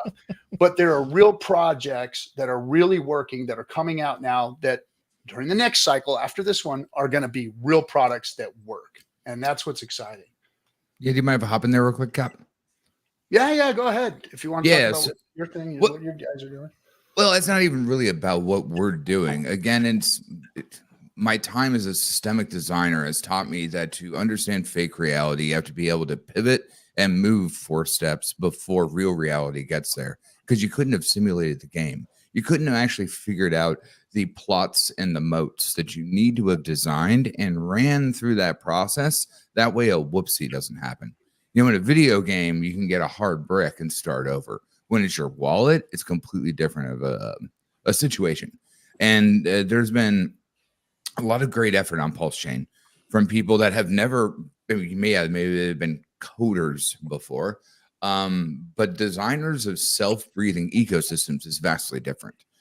So Gifford, my partner in crime, him and I and Connects have been checking around stuff for a long time, but then we really kind of dug into this sets of pillars of design to actually do. So it's creation, not inflation, no leaky boat, simulation, not speculation, and taking these paradigms, instead of forking other code or forking other ideas, how do you get back to bedrock, right? The difference between being a Richard Hart idealist is you've learned it, you've made it your own, and you're continuing on that journey in tandem with the ideals of who taught you. And that's going to be with any religion, guru, metric, or anyone that means something of you.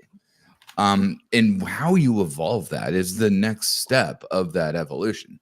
And that's what we're doing over at Gifford Tech, and what we're going to be doing to bind 2 L1s together with Pulsar and all sorts of good stuff. But I think one of the biggest things is that we explain that the technology layer that we're building is experimental. It's doing fantastically well. But we came with the forefront that, look, we're testing this in real time. Take part if you want to. We're not trying to show you anything, but in real-time simulation, we're battle hardening other tech that we're looking to bring on instead of hopium and copium. And as we grow this space, all the old idioms that came before will be phased out, just like fax machines to a cell phone, just like carrier pigeons to the Pony Express to a fax machine. And so as we're all building on PulseChain, and even building wherever you are, you're taking part in the DeFi for all narrative, whether it's being a content creator, whether it's making art, whether it's crunching code. You're part of how we're building this new evolution that gets those glass ceilings off of all of our heads and hopefully engages people to learn more. So there's a lot to that kind of thing besides like who is building what. The question is, why are we building? And as you've always said, my dear friends, to change the future. Yeah, and I think that you know, the fact that we have this tool available to us now, and everybody's hurting so bad, and we've talked about it here already. Money is one of the things that has really taxed everybody. Opportunity is one of the things that has really taxed everybody. Where's the opportunity gone? Where has the money gone? Where has the ability for us to go out and do something for our families, for ourselves, gone? I think that not only is crypto and the DeFi space the gold rush, but it's also the revolutionary tool that we're really all looking for.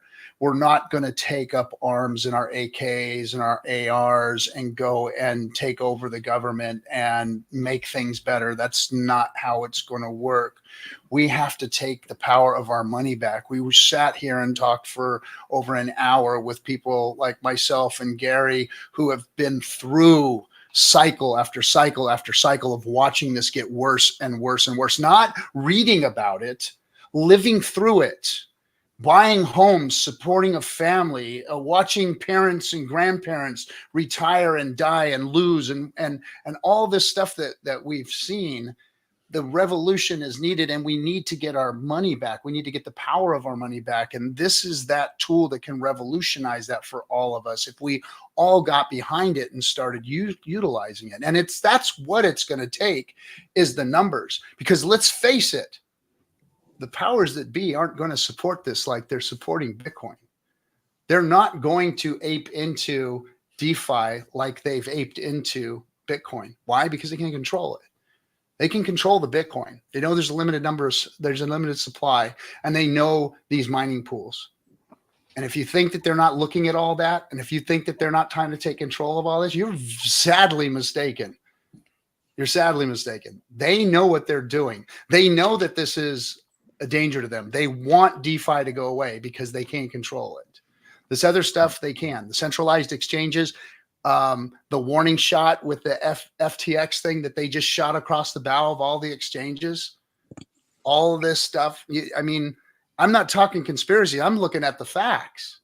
When I went to Washington, D.C. and asked them to support DeFi, they all looked at me like I was crazy and said, no, the centralized exchanges are what we need to be supporting. And this was before FTX happened. They were telling me this. So well, I mean, that's what we've got our hands on, is a revolutionary tool. Not only is this the gold rush, but it is also a revolutionary tool for us to take our power back. And that's a bold statement. That's powerful. And this could give the power back to the people. But we've got to get the people in it, and we've got to protect it. And I think that what Richard is doing, I think that the position that Richard is taking is more responsible and is just as powerful as anything that's ever been done in crypto. Right now, fighting the SEC, right now, bringing this case to fruition and taking it head on like he has been. I think this is probably the most important thing that he has done in the DeFi space, and hopefully this is going to turn out in our favor and turn things around. I'm hopeful for it, but we'll see. Yeah. I mean, there's something more between being hopeful for this particular paradigm. Remember perfect storms. Hex would have never done what it did without COVID and everyone being inside, where my dear friend RG used to call me his camera tech when somehow his cameras used to overheat back in the day. We all weren't available to be here for that perfect storm. Now the next perfect storm is programmable money, real programmable money that has stable coins, that has self-binding systems that anchor into each other, however you want to do it, from a DAO to liquidity pools to whatever. It's so much grander than the Bitcoin idea. And then here comes AI chomping right on the other end of it. And then comes all the other things that if you are not paying attention, it is very, very bad for you. And the difference is like, even like with my craft, I know what I'm doing. I know what I want to do. Sometimes it takes me a little harder to get there with a a pickaxe and, a nail to get through, but I know what I'm doing. But someone with AI can automatically get 80% there almost already, or can get the information faster than the person who had to serve to get those nuggets out of raw granite.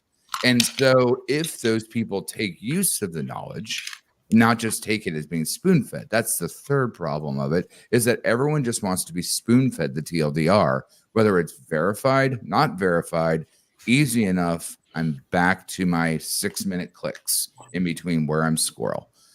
So if you're not paying attention enough to know the difference between how the times are changing and the opportunities you have, rather than, as RG was saying before, complaining about it, it's ludicrous because there's so much opportunity right now, and there's so much on the line because of that opportunity, that the death throw of that is going to be huge. It's going to be massive when that, head comes to burst. Let me jump in the chat real quick and do a couple of shout outs and grab a question, but I'll hold your thought real quick. Milady, Sandy Beach, thank you for coming. Also, everybody, if you're not following Sandy Beach, go on to Twitter, follow her, because she's doing something else that's near and dear to my heart, and that's taking care of your health. She's got a challenge going on out there. It's day 17 of her ab challenge, which I should be on, but I train 4 days a week with a trainer, so I'm not competing completely 100% on the challenge with her, but on Twitter she's got a challenge. If you're into your health, get on there and see Sandy Beach. Thanks, Sandy, for supporting us and being around. Go ahead. I'm going to pull up some questions, but go ahead. I'm sorry for wrecking your thought there. Oh, I mean, I can ramble forever. I wasn't talking to you. Yeah, all right. Somebody else talk, because I can put on my telemarketing hat and I don't even.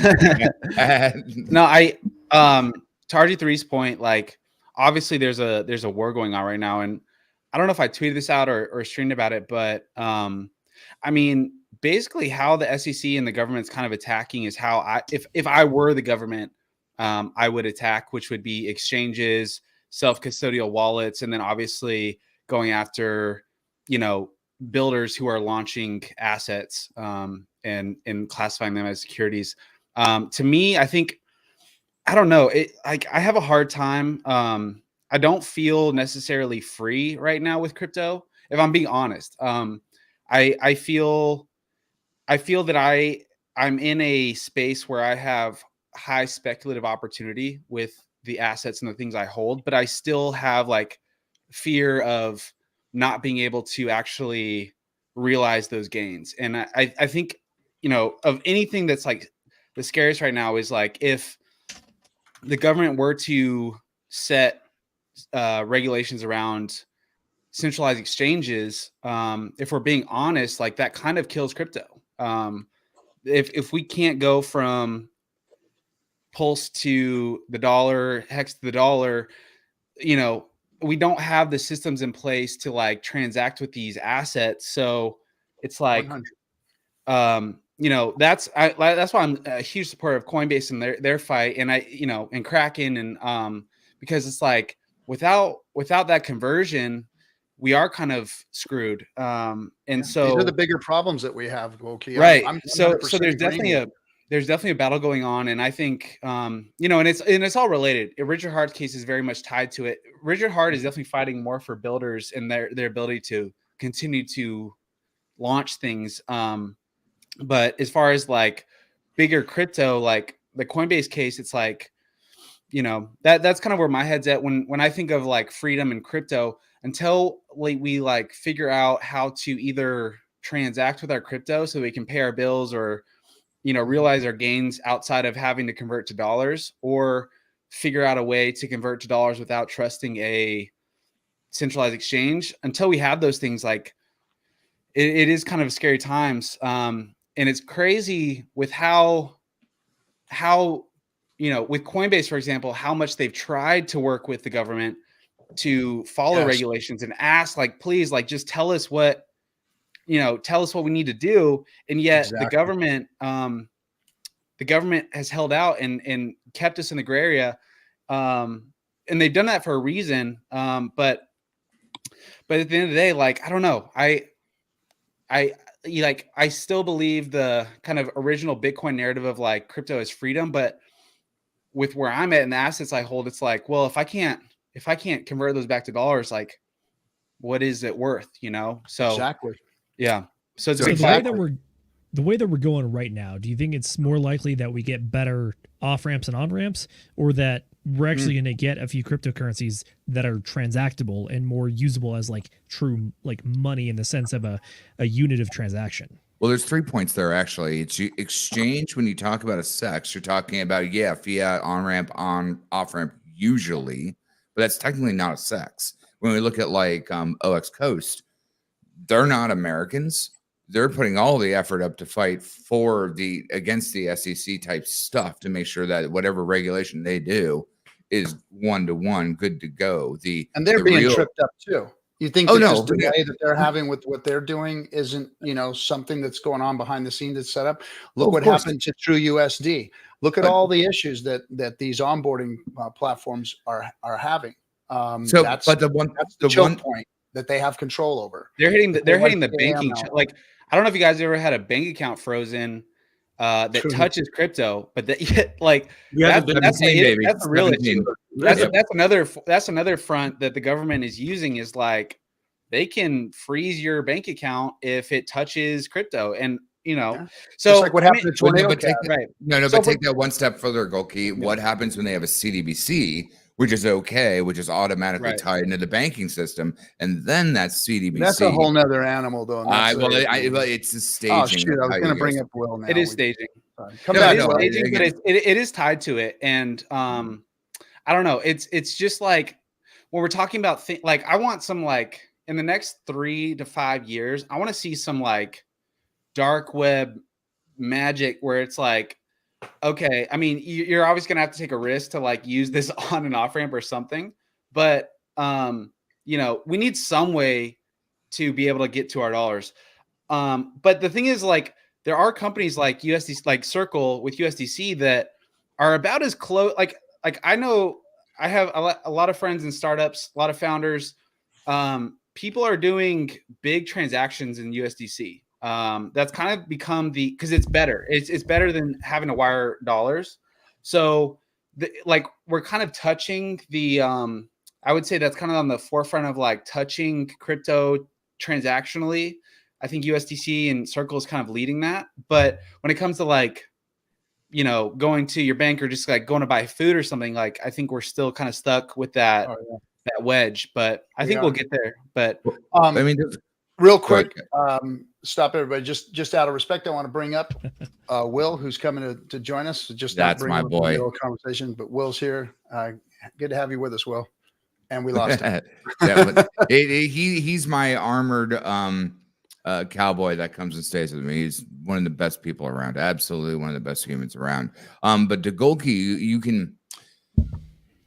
It's such a rich fulcrum of so many different paradigms, again, because Metcalfe's law, Moore's law, and everything's moving so fast that the old systems, they're anchored into their own stuff. They can't pivot because they're old dinosaurs that have all that metric weight of debt, not even money, that flips and rolls. Now, you could take what you're talking about, Circle being the safest, but who's been around the longer is Tether.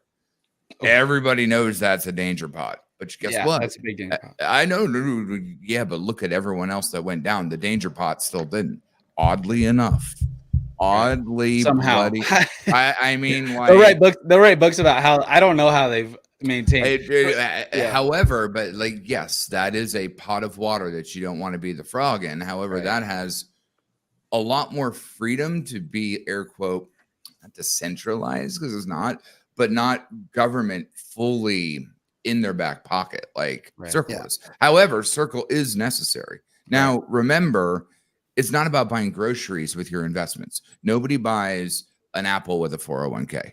However, transacting value, whether it's large or small, as we move into a more for the people, by the people method, dark web doesn't have to be dark web. Actually, as long as you're a node in a network. Remember, the first blockchain was ham radio, right? Yeah. So like when you look at like how all those nodes work, the first Bitcoin was EverQuest gold mining. First NFT was an attachment on an email. First DEX was the World of Warcraft fucking auction house. You have to look at the tech and how you digest it and how you deploy it to its iterum and variable. But most don't care about that. They just want to be like phone click now. And if you're not paying, understanding where it's going, again, if you don't understand what a CDBC is, they're not going to care what Coinbase is doing. It doesn't matter to them till their money gets turned off if they touch a crypto wallet or some other thing that anyone could invent an imaginary horrible. But those are actualities of being connected. But to use your 401k earnings, right? Like you still, I mean, well, that's sure. No, right. But you've got to get to cash. And here's if I were Coinbase, and they're probably doing this because they already on their wallet, you can send USDC for free. Like I mean, they're building kind of the modern, financial tools that we need, like Zelle. I mean, where you could just send money instantly to each other. Like, so we got better than crypto. I bet doing it now. I guarantee you. I mean, if I were them, my next thing would be to build the Square payment processing portal. But like here, I mean, essentially what I think is going to happen is like, it's going to become obviously out of the user's hands where you don't have to convert to dollars to do it, but where you could have a crypto wallet and have USDC, and then you scan and pay just as, the transactional stuff all is on the back end, and you can just pay on the front end. But that's what I think Coinbase is probably going to launch that probably in the next 2 years, where they probably I would partner with Square and just integrate USDC payment. But we currently already have that with debit cards. Yeah, I think somebody said that. That's good. Hold on real quick. 1 second, guys. Hey, plumber, the plumber who's in the green room. You don't have to show your face on screen. That's fine. But at least show me who you are in the green room so they know you got fucking clothes on and all that good shit. All right. That fake motley. No surprises here. Yeah, that fake motley was a time. That reminds me of when we were at when Gary, we did a stream on Gary's at the PulseCon.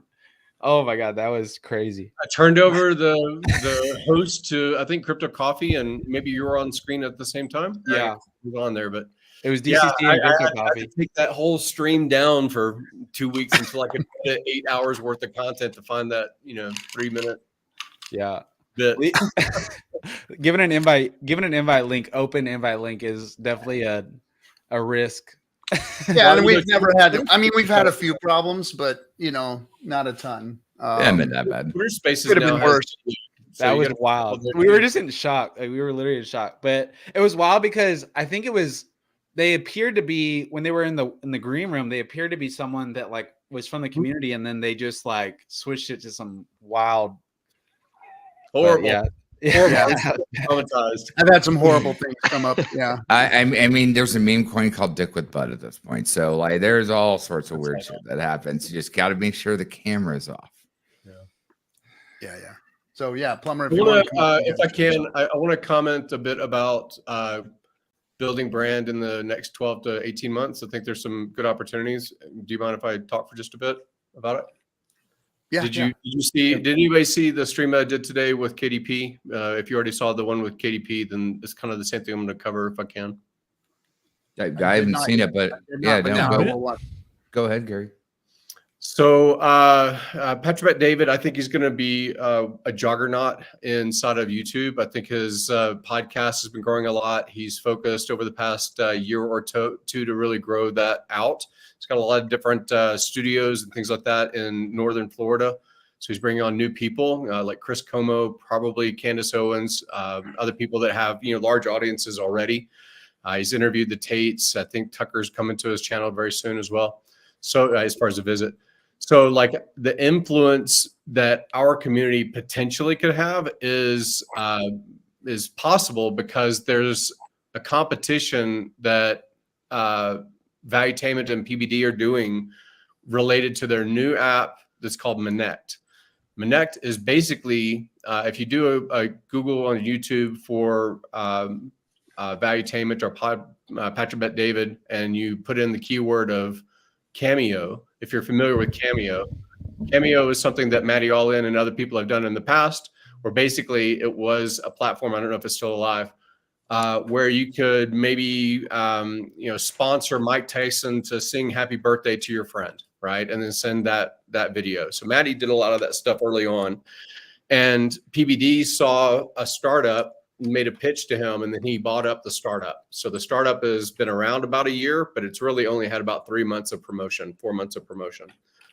Basically, what it is he's inviting and trying to get experts in their niche, in their field, not just celebrities, but basically, if you're you founded Rumble, then you probably know a lot about navigating the launch of a startup that becomes a social media platform. If you are a coder like Gold Key, if you're an entrepreneur and you think about game theory, if you're a game designer like Kool-Aid, then you could be an expert in your niche. If you are, there's probably people that are willing to pay either per text response or per video response or audio response, or to do a private video stream with you. Or if you are a platform, like you already have this platform, like Discourse Syndicate does, you might want to bring guests or book guests onto your channel that are outside of the crypto sphere.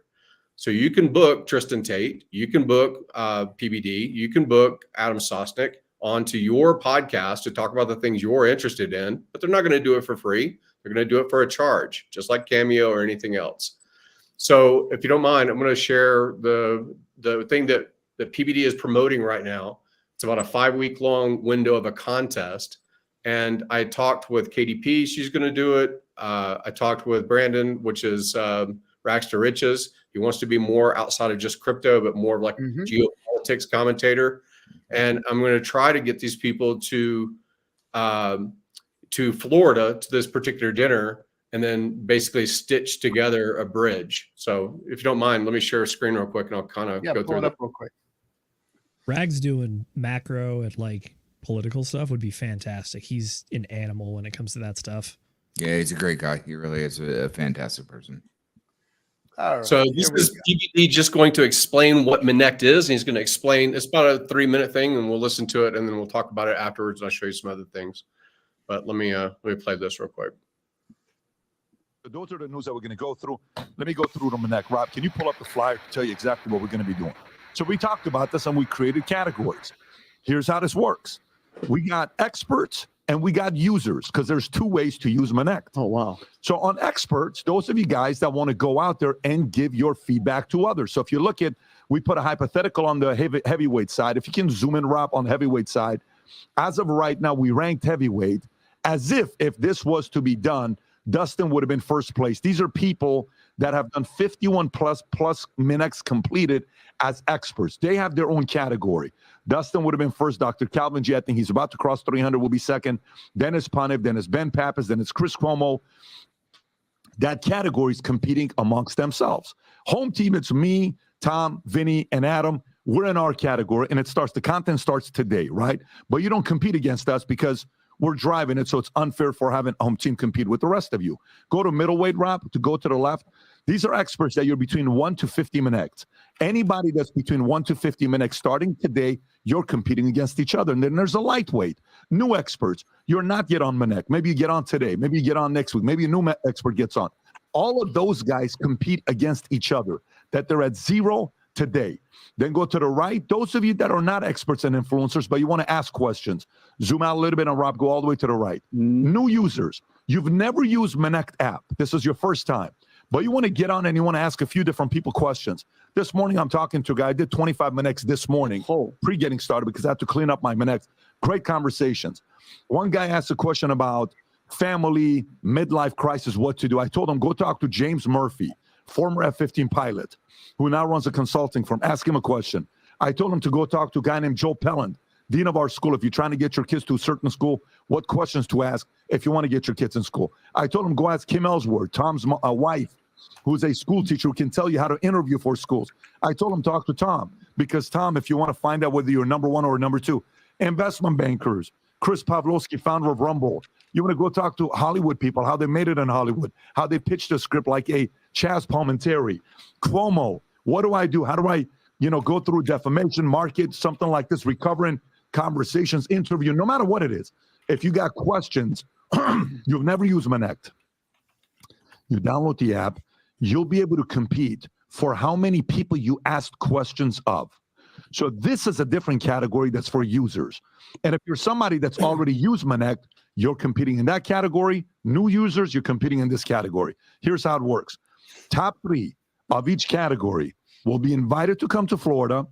We'll all have dinner together at Casa D'Angelo. We'll pay for the food.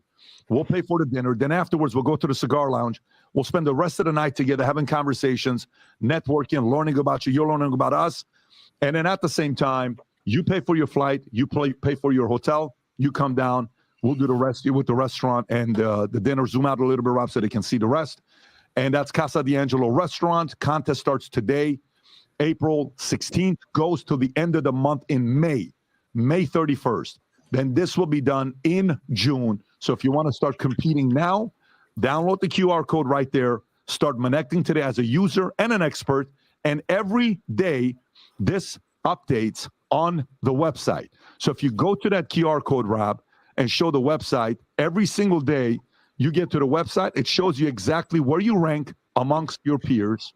Very simple. Leaders bulletin for lightweight, middleweight, heavyweight, where you rank with home team, where you keep going lower, Rob, where you rank with new users, existing users, how many Monects you've done. Every day you will see exactly where you rank, and your goal is to be top 3.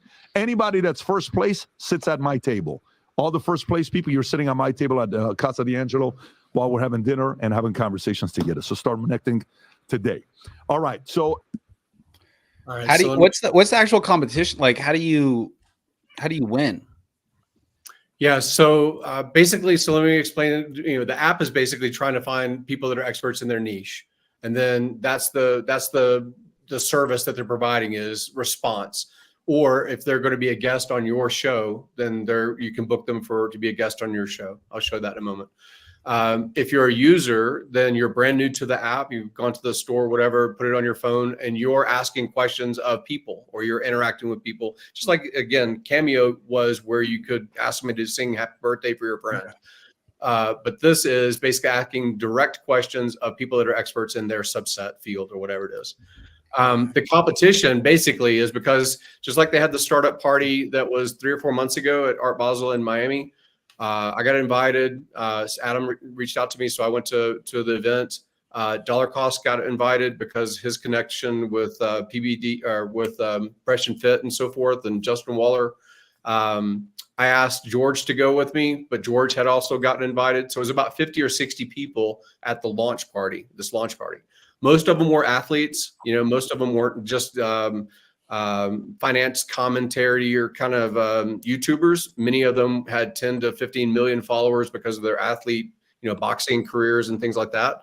So that was the event.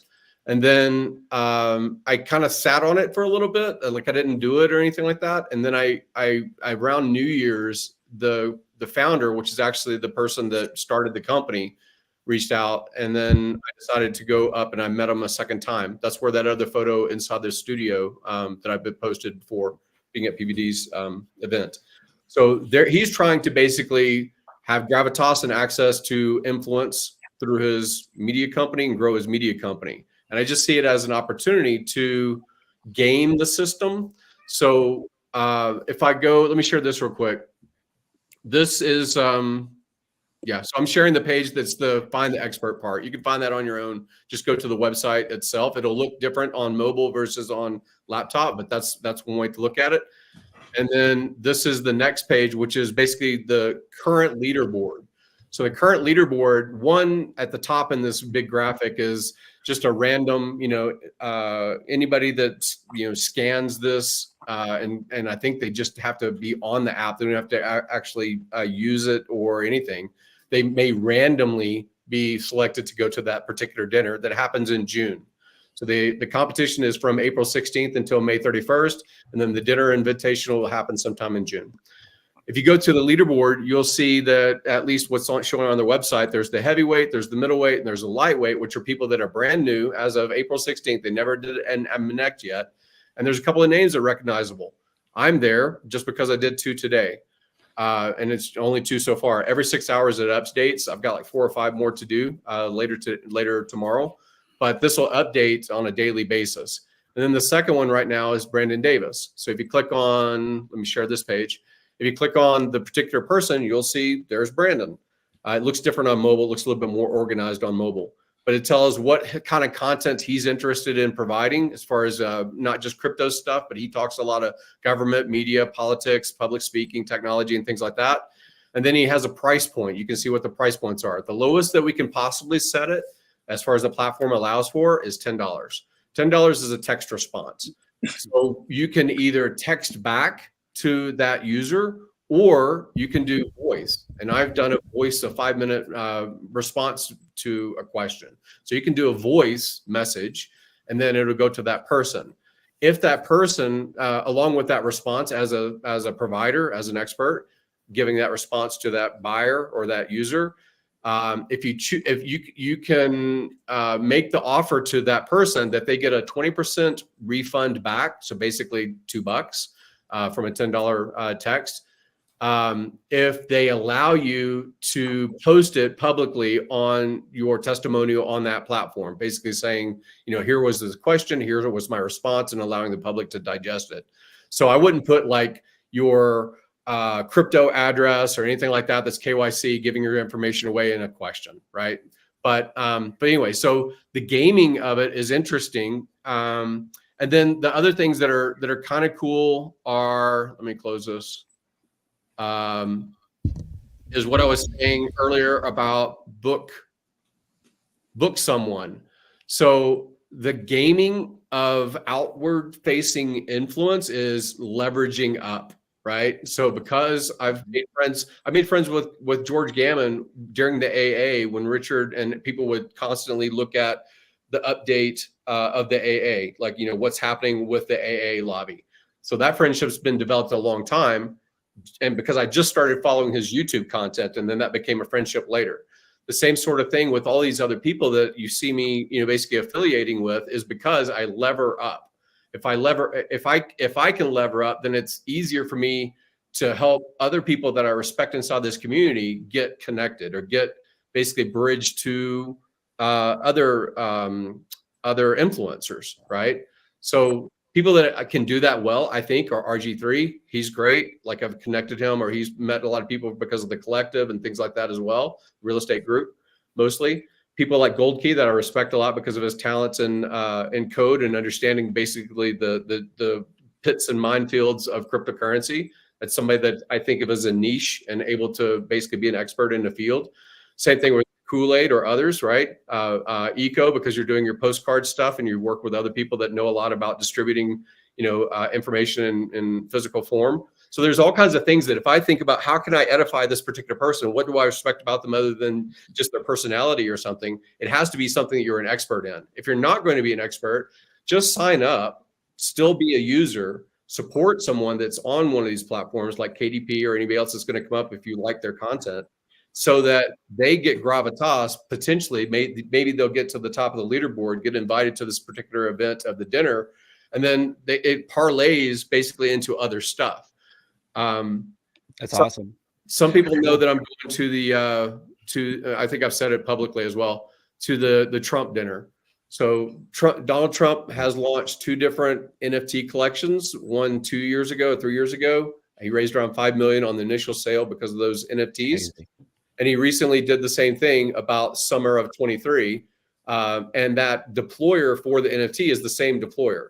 So I know that guy has a legacy contract with Donald as a IP provider, intellectual property provider, as a brand, and it's a legacy business. He's not just a crypto guy. And Trump is basically advertising his own NFT collection, right, through this third party.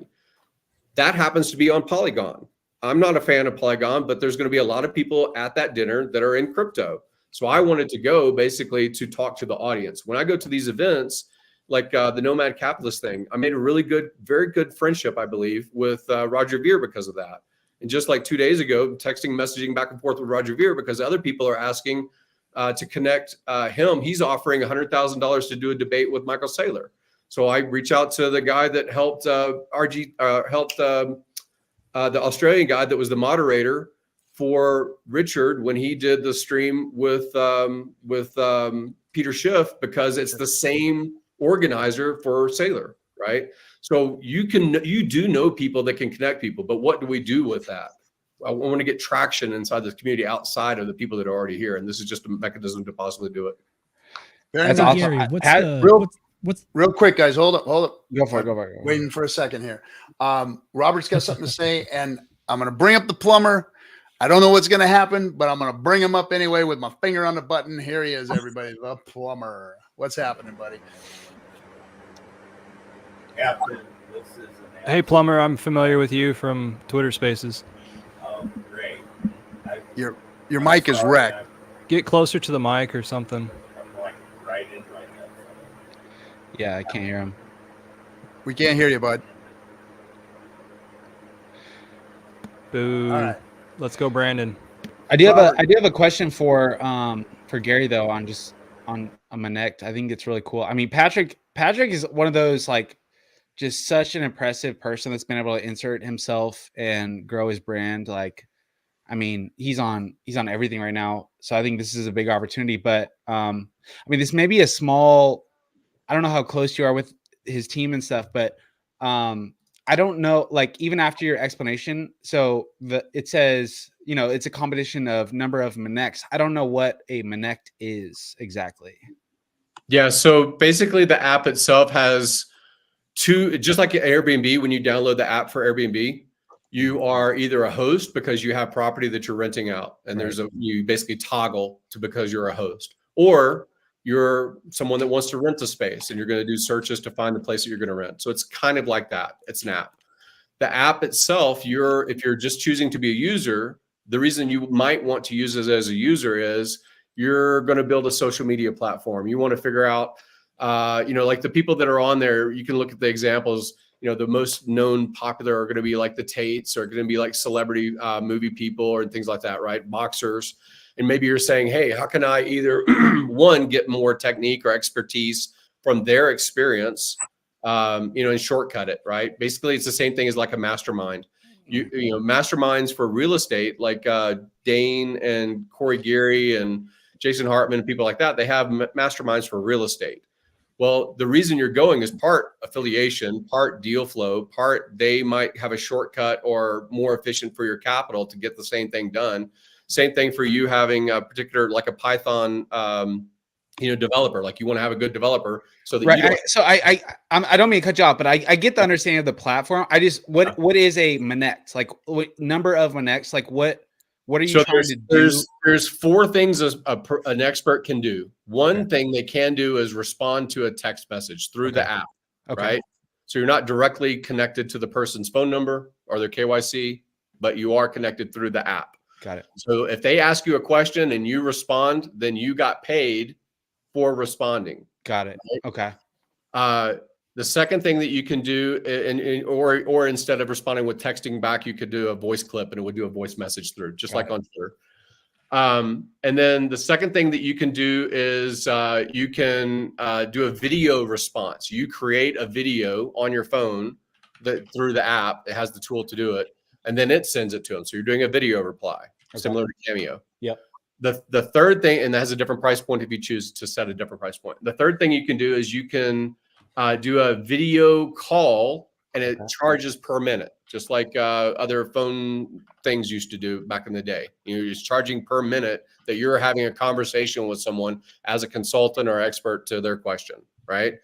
And then the fourth thing that you can do is you can be booked, if you choose to be bookable, to be a guest on someone else's podcast, someone else's YouTube channel, so that they have that content from you. Okay. If you're going to book Tristan Tate, it's $7,500 to have him on your podcast for 30 minutes, as an example, right? If you're going to have PBD, he's very expensive. He's like 18 grand, right? So I think it would be interesting as an experiment, one, just because of this gaming that's going on, to potentially be at that dinner and parlay it into future guests or whatever. Would be if I get Monected, like I'm getting Monected a little bit, then anything that comes in money wise, I'm just putting to Brandon, and then Brandon is putting to KDP, and KDP could put to Gold Key if he puts a expert profile up, and circle that money around. So all of us A have little some, gravy train. we're gaming it, right? Yeah. Yeah. Some might call it a And then Ponzi. the but- other Yeah, like we all like a little We all like a little Ponzi. A little Ponzi. we have Yeah. the best Ponzi. No one Ponzi's harder than us. Yo, everything's a Ponzi. Everything's a Ponzi. everything's a circle. But basically, just in the competition thing, and then the true goal would be Adam Sosnick. He's got the cheap price by comparison. He's the host that did Richard on his show Sauce Money or whatever, right? So Sosnick, you can book him for a 30-minute guest spot on your show for $500. So maybe we could raise enough money to get somebody on RG's show or Brandon's show, right? Things like that. That's just my idea about how to utilize this game right now. I like it. So Yeah. is the vision to kind of just pack you, Brandon, Katie into those top 3 spots and just like Anybody. ship you guys right to Florida? The people that want to be public, like if you have a social media platform and YouTube platform, but you're not really prepared to jump on an airplane and fly to Florida to have dinner, then don't do it. Like, don't be an expert right now. Do it later when it's useful. But right now, be a user. And as a user, connect a couple of people. If you become an expert, then I'll just give you the money back. Like, I'll just cycle it back to you, whatever came from it.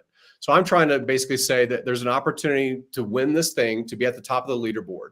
I know that during their streams over the next 4 to 5 weeks, they're going to constantly be updating and showing on screen to 500,000 viewers. I just looked at how many people saw their last stream, 500,000 viewers. So when he makes an advertisement about Connect, they're going to show this leaderboard, and my name's going to be on screen, and Brandon, and if Gold Key has his profile, then his information will be up there. I'm And it'll signing be up on- right now. Yeah, It's game on. yeah. So I think it's a good idea for basically cross promotion marketing. Yeah, just something to think about. Try it out. Look at it. Cool. There's something I'd like Go to ahead, say Robert. before I head out. Everything that we're talking about right now is all innovation. It all came from an idea. There's folks out there right now that have ideas in their head that aren't taking that time or willing to step out to try to create that idea so it can be innovated into this world. YouTube, Connect, so many other things are here now, and it's been a proven technology. If someone out there, one of you guys are hearing this right now in YouTube land, have that idea, step out, take the chance. You never know what's going to happen. If you don't, you're going to regret it. Absolutely, man. I like Absolutely. that point so much. And this is what I want to put this out there as well, is like, I think a lot of people have ideas and they put it out there and they try it. It doesn't work out. And it's like, they take that loss and like, okay, well, I tried, and they give up. The way you win in life, and this is like beyond crypto, this is everything, but you have to keep trying. Like, and that's what I love about this community is like, we've tried so many things, man, and we've failed sometimes. Some things have hit and they've been great. Other things haven't been so great, but we keep trying. The worst thing you can do is like try something, it doesn't hit, and then you're like, oh, I'm out, I'm done. Like I just saw, I don't know. I'm not a fan of Gunther, honestly. I'm not. But he tried to come back. Yeah. And he took some heat and he was out. He's like, I'm done. I'm going to go into the dark. And honestly, like at this point, maybe his brand, like, honestly, it's very hard to come back from what he had, but like, and that's probably the worst example I could have brought up. Seriously. But like probably the worst example, but like it still remains like in life, man. I mean, I've taken some L's recently. Like I take them on the chin, and a lot of people want me to like, bounce and never come back. But like, that's not who I am. Like I'm going to keep trying until something works. And I want this community to win, and I'm going to keep trying things for this community. And if it doesn't work out, man, like you gotta bounce back. Cause like my first startup, it was with Dipcatcher. Our first startup was a 4-year experience of like the craziest ups and downs. And then finally, like the hardest thing with startups is like, it's like, you have to develop this mentality of like, I'm not going to quit. But at some point it's like, you have to learn like, okay, this is not working and I need to move on. And it's a very hard chasm to come over. And it took me a year and a half to 2 years to be able to come back from that, because I was like, I just, I kept working, I kept like doing other stuff, but I like entrepreneurship wise, I was out. And I came back and like, like I'm grateful I did. And a lot of people don't. And so it's like, if you're out there and you have ideas, bring them to the table, go for it. Like, but like put your all into it. And then if you fail and it doesn't work out, then at least you like put your all into it. But yeah, I would say, man, look at Hex as a community and PulseChain as a community. Like, things have worked out, things that haven't worked out. But the worst thing we can do is like back off and be like, you know what, I'm done, man. I'm over this. Like I can't try new things. So shout out to Gary, man, for new ideas. Patrick is such a huge name. Like I'm like pretty blown away that he's in that circle. And if you want to like play this game and I think as a community, even if you're not a big person but you have some unique skills, I think you can like try to, even if you're not like tapping the Hex community, if you're tapping some other community, like it doesn't have to be crypto related. Like you can get in this circle right now, and this is a huge opportunity. So shout out to Gary for bringing it to the table. Yeah, and again, if you're one particular product or one particular chain, Maxi, then it probably harms you in this particular competition. So if you do make a profile, make it about the niche that you are an expert in, more and above you understand T-shares is kind of my point. So like I said, I can speak and I can edify Gold Key at an event because he has talents that's more and above anybody else in this community as far as protocol or knowledge of this culture. So yeah, be an expert if you're going to be an expert, and then I think it could potentially go really well. I was just texting with Adam maybe like 2 hours ago because I have a standing invitation. They're trying to clear the schedule to see if PBD can go to the Trump dinner with me.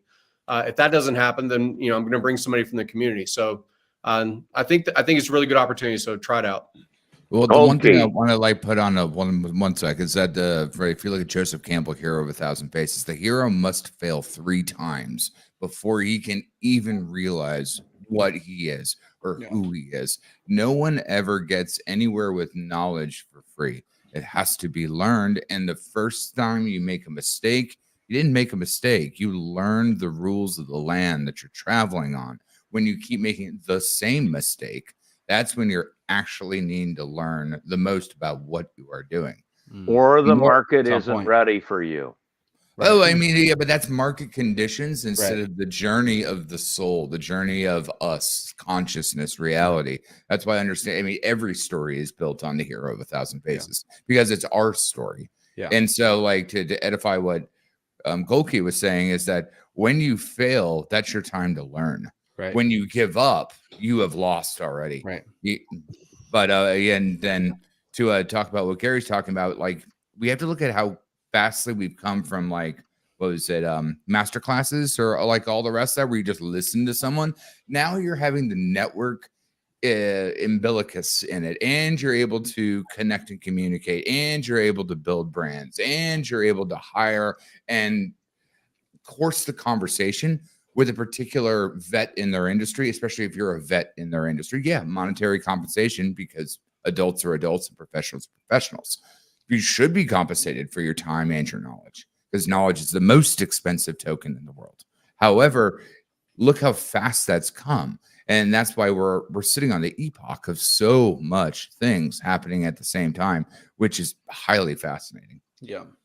I will say, I just want to add one more thing that is just on my heart right now about taking action and doing things, like, on the other. So I talked about how coming back from like something not working, but there also is the front side of it, which is you think too hard and you don't take action.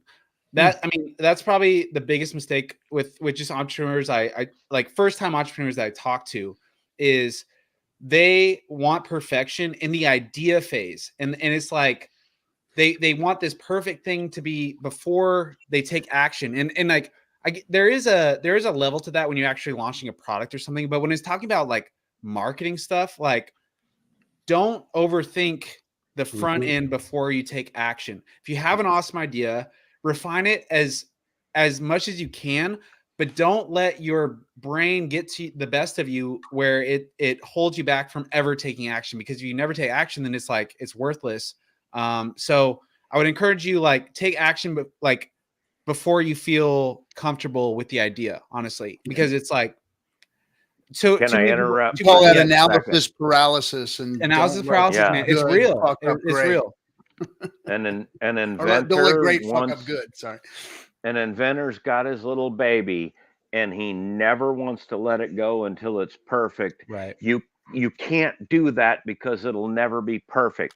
You have to have a marketing person look at you and say, hey, we have a marketable product. Let's get it on the market. Let's start making a profit with it. You can refine it later. That's why it takes 3 minds. It takes the inventor mind, the marketing mind, and the business mind to make any innovation work.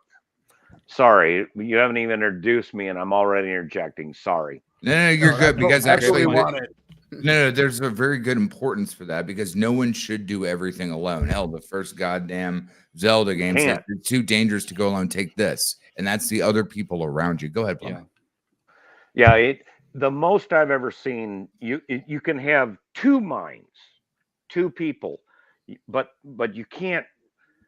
It usually takes 3 minds, but sometimes one person can be of 2 minds. You have the innovation or invention, you have the marketing, and you have the business mind. You can't. No one mind can encompass all 3 things. I'm sorry, it just doesn't work that way.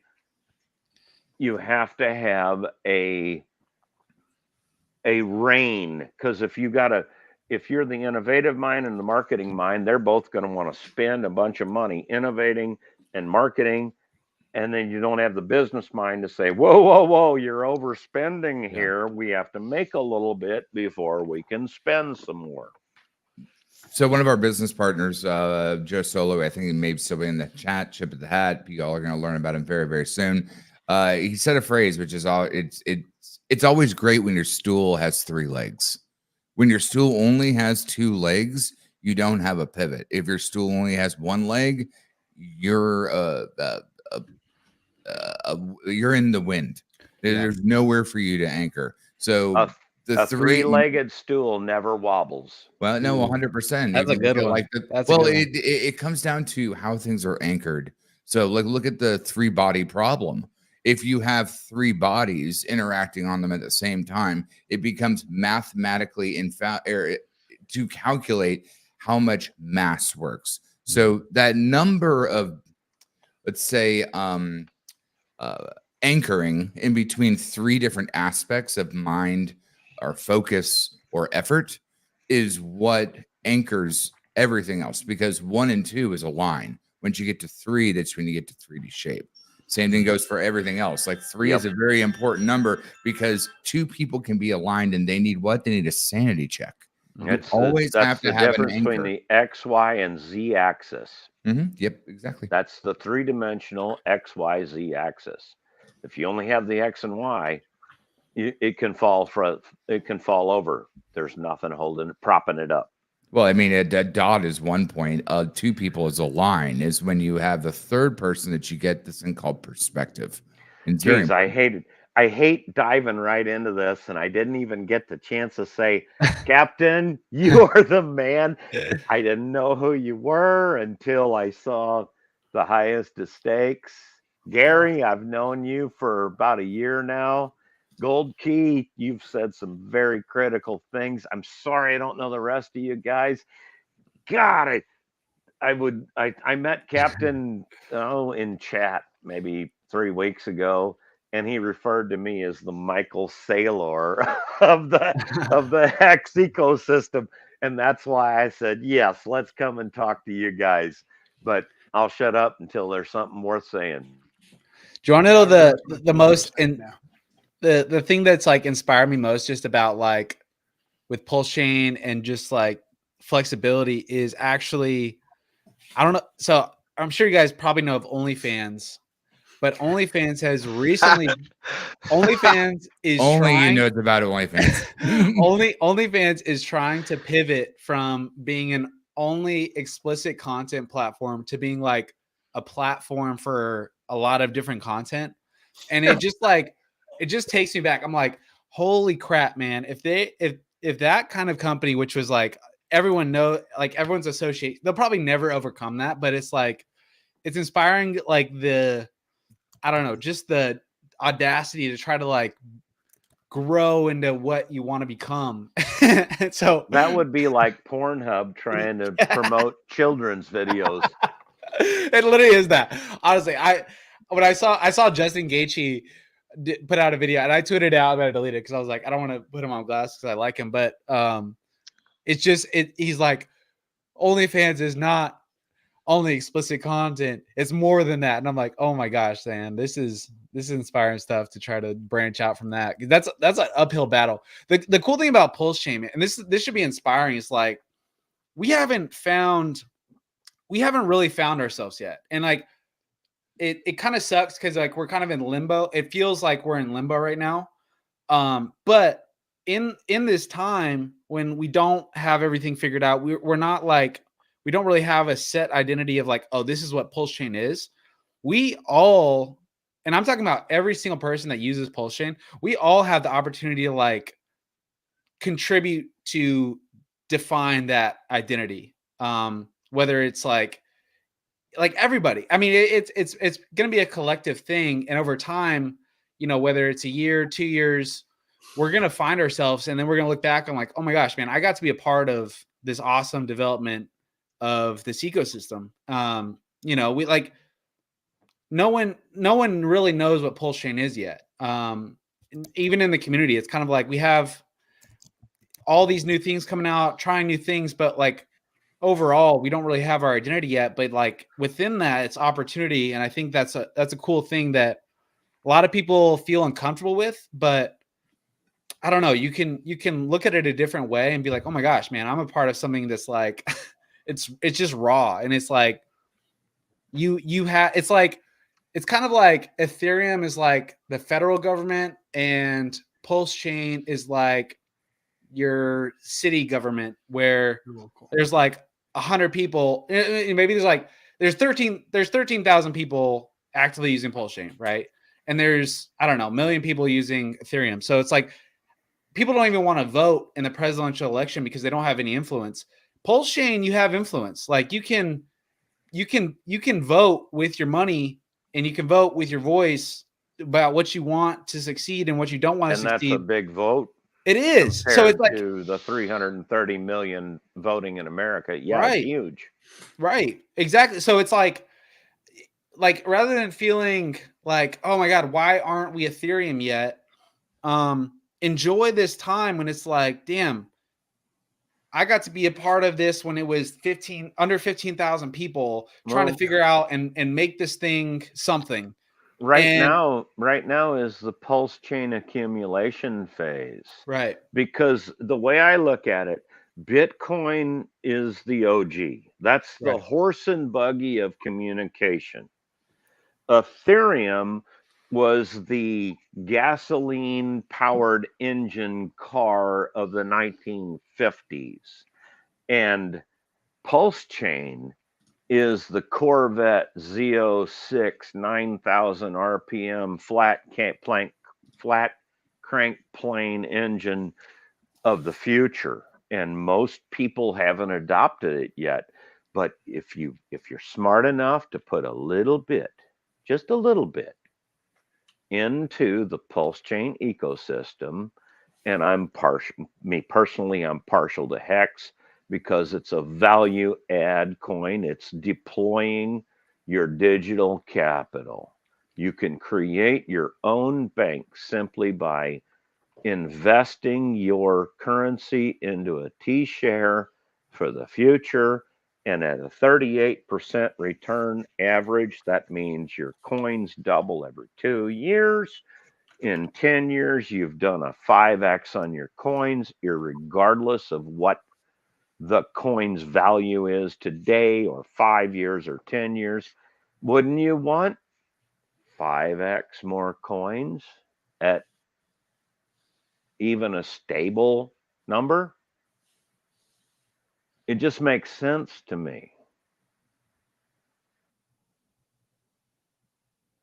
Yep, I agree.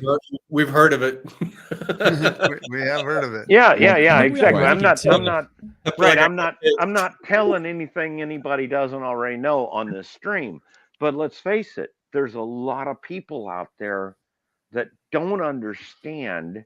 And I say this, become your own bank. Mm-hmm. Deploy your own digital capital. That I got that word from Michael Saylor, because Michael Saylor has recently started calling Bitcoin digital capital. And I'm like, whoa, wait a minute.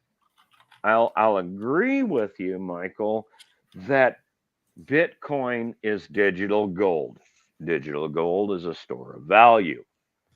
But there is no mechanism to make Bitcoin digital capital, because there's no way to make more Bitcoin unless you want to invest a tremendous amount into a mining operation and pay for the electricity to run that mining operation. And maybe you might win a few coins in competition with everyone else. But this is what I love about two particular coins, the Hex coin contract and the Texan coin contract. They're slightly different, but the reality is you can create your own Federal Reserve Bank if you deploy your capital into a T-share on either one of these coins, and over time, that digital capital will generate you more coins. And let's face it, because the way the contract is written, it will never be worth zero. It will never bust to nothing. It can't. And as long as we holders of these valuable tokens that, in my opinion, are more valuable, more use-friendly. I'm not going to say Bitcoin's bad, because it's not. It's a great store of value. But the Hex coin and its ecosystem is a better mechanism. It's Bitcoin 2.0. It combines the value of gold with the earnings potential of being a member of the Federal Reserve Bank. Because what does the Federal Reserve Bank do? They create more money. They get the inflation first. Anybody that gets the inflation first gets to spend it immediately, because we all know inflation is kind of on a spring that follows the money creation. Why wouldn't you want to be a Rothschild? Yeah. I've definitely changed my opinion on, I mean, here's the thing about Bitcoin is the narratives around Bitcoin have changed a lot over the years. Like a lot of narratives died.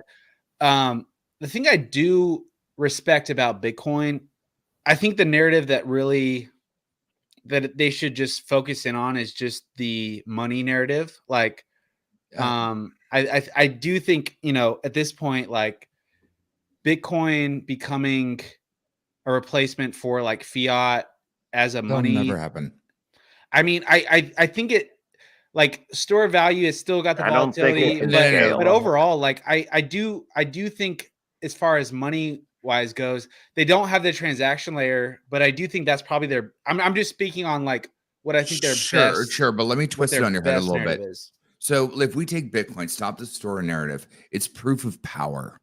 That's exactly what Bitcoin is. Yes, it was the first, but it's proof of power. The second is with Ethereum, it's proof of programming, right? And then if you want to take a T-share, that's proof of time. You want to take what PulseChain is by forking something that at the fork is a sister layer of Ethereum. It's proof of sovereignty. Right, but what narrative of Bitcoin is Hex? Like but let's separate. I mean, I'll tweet out, you know, just like for the conflict of Bitcoin versus Hex, but if we're being honest, like what narrative of Bitcoins is Hex actually competing with?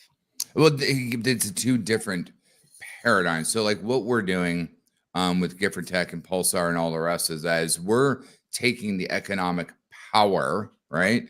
And And but then bring it back to Hex. Bring it back to Hex. well, no, sure. But I'm saying that you're using proof of time versus proof of power, right? Right. So Okay. the narratives, if you want to step away from crypto buzzwords, are different. Bitcoin's throughput is proof of power. And why does that power happen? Yes, like Plumber was saying earlier, maybe you got lucky and mine a coin. No, at that point, you're reserving your power into conglomerates of mining pools to have enough power to get through to mine the block.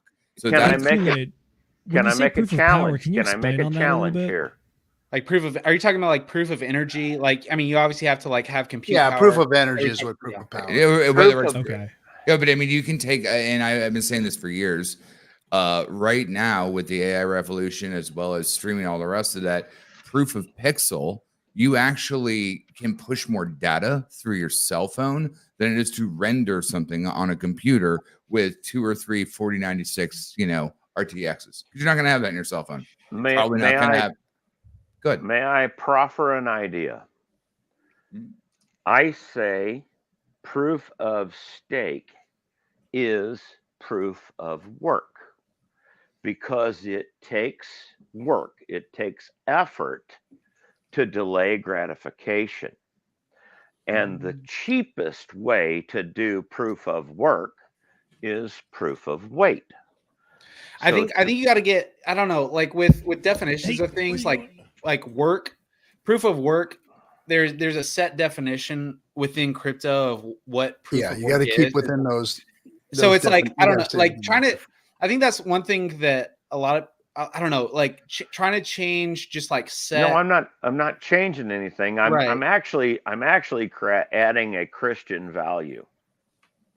It's actually a Christian value by saying that proof of work, yes, proof of work. Bitcoin is proof of work. You have to expend energy to make Bitcoin.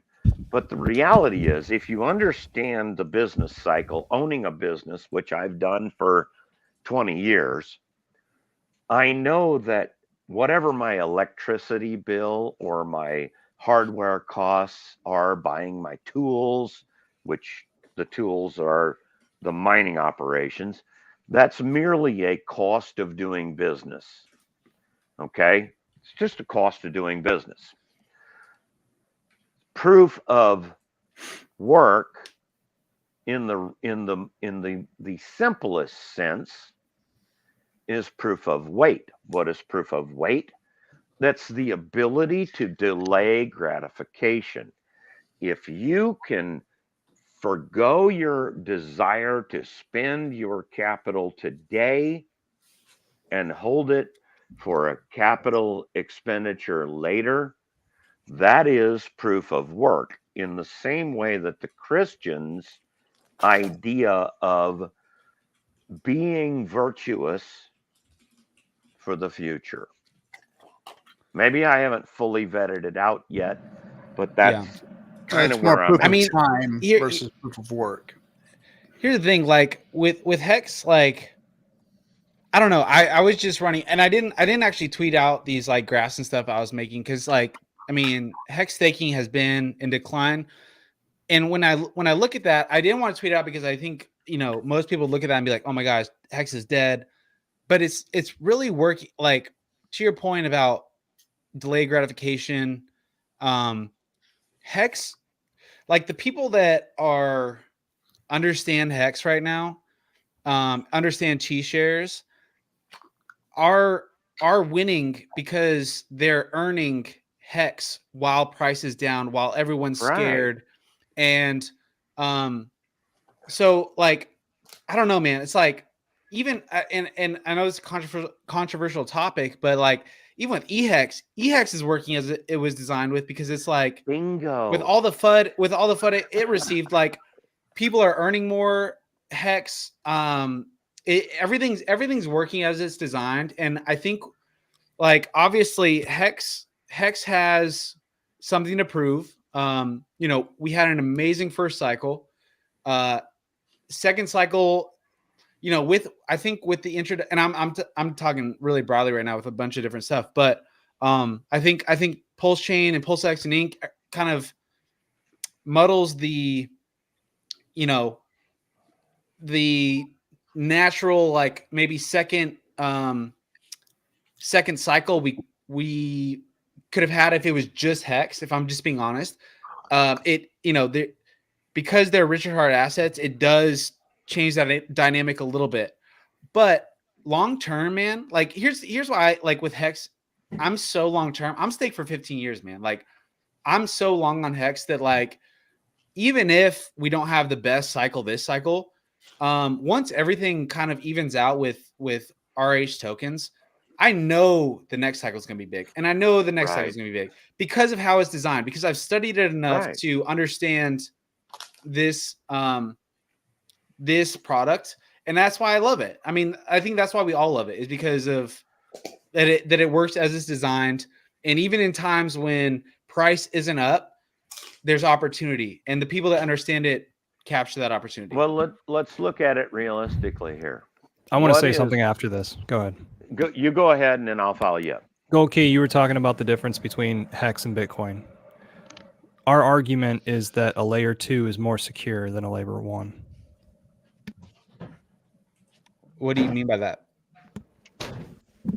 The layer 1s, you know, have functionality, and then the layer 2 is fixed code contract. May I add to what you just said before it goes any further? My personal opinion is the layer 1 coin should never become a valuable coin, because that's the transaction coin. The layer 2 coin is the one that should gain value. So what I'm saying is, why does Ethereum get so expensive to trade? Because Ethereum becomes too valuable. That should be a cheap coin to make the transaction. That should be pennies. And I think that's what Richard Hart was trying to design when he developed PulseChain. I don't know that he fully succeeded, but the reality is when Ethereum becomes $3,500 a coin, what do your transaction fees turn into, especially when the market, when the transactions are at a high volume? It gets extremely expensive. Well, programming gas efficiencies too. Yeah, right. PulseChain didn't change anything with Ethereum. It's almost like it just kind of reset. It just kind of reset Ethereum for us, right? Like we're back to so what you're saying is with a proof of work change, right? Expensive as an Ethereum coin in the future. Yeah, I mean PulseChain. Hopefully, I mean I hold Pulse. I think everyone in this room holds Pulse. Like, I do agree with you. It is an interesting conundrum where you want the native chain coin to be cheap so that gas fees remain cheap, but at the same time, if you hold the native chain coin, you want, obviously as an investor, you want it to go up. So it is kind of a conundrum. But why would you want it to go up if you had 100,000 Pulse? You hold it, and you think of that as your transaction fee. That's like paying if you're driving down a highway, a toll road. Would you rather throw a 25-cent coin that's only worth a quarter into the user roadway? Or what if that 25-cent coin that token you have to use costs you $100 in the real world just to go down that same toll road? Right, but we just have to be realistic here. We just have to be real. One, it's like you can't stop Pulse from becoming more expensive, and two, most people, I would say again, like most people in this room, hold it as an investment, as speculatively hold it to want it to go up. So that's the problem. Don't right, it think is of a it as problem. an investment. Think of it as a utility. Right, but like no one's gonna hold the price of Pulse down just so that gas fees are cheap. Like we want Pulse to be more expensive. And honestly, the day gas fees on PulseChain, like I pray for the day the gas fees on PulseChain are a problem. Like that's we're winning if that's the case, honestly. So until that day, like we have much bigger problems to solve in the near future than gas fees on PulseChain. If you know, like seriously, like I'm not too worried about that. But if that day comes, I'll actually be happy. And then, you know, by that time, honestly, Ethereum will probably have their gas. Yeah, fees but figured out. that doesn't that And destroy efficiencies. doesn't that destroy the small investors' ability to get into the market? No, And there are way more small investors. There are huge whales. Huge whales don't give a shit about what the transaction fees cost. Your commentary is again, not to be slight by using the word, but it's more of a communist view, because No, it's not. It's because the small businessman has driven the U.S. market forever. The big whales don't really equate into it. The small businessman, the small capital businessman, has always been the driver of the U.S. market. That's not communism. I'm not talking about communism in any way, shape, or form. You were talking about the free usefulness of a gas token or of a transaction. No, I'm talking about low fees, not free. but I do think Not free. I do think the day. So again, we spent a penny in 2018 to do Hex on Ethereum. Right. So free is just relevant to where you're at and what your spending power is. A penny is expensive to other people. Well, Gary, I know you've been in the traditional investment for years, right? Mm-hmm. I've been in a lot of stuff. Sure.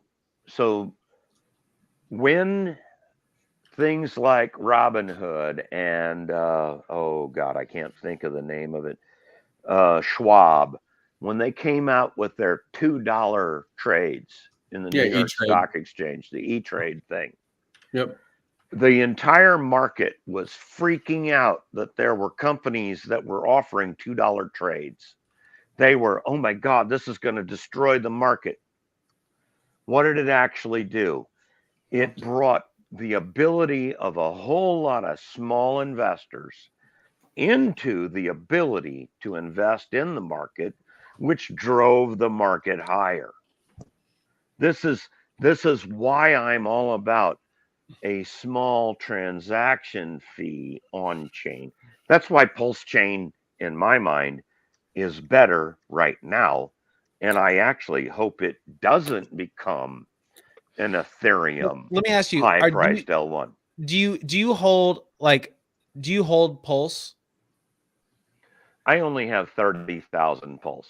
Okay, so you, I mean, I understand where you're coming from. So you basically use Pulse as a utility to pay for gas to use the chain, correct? Exactly. I'm not looking at it as an investment. Right. That's I will say that I move around. I will say many, and I'm just being honest, like many people, including myself, hold Pulse the same way they hold PulseX, Inc, Hex as a speculative asset, and they want the price to go up. So again, like I understand where you're coming from with wanting to keep the price of Pulse down for your utility, but I will say most people want it to go up.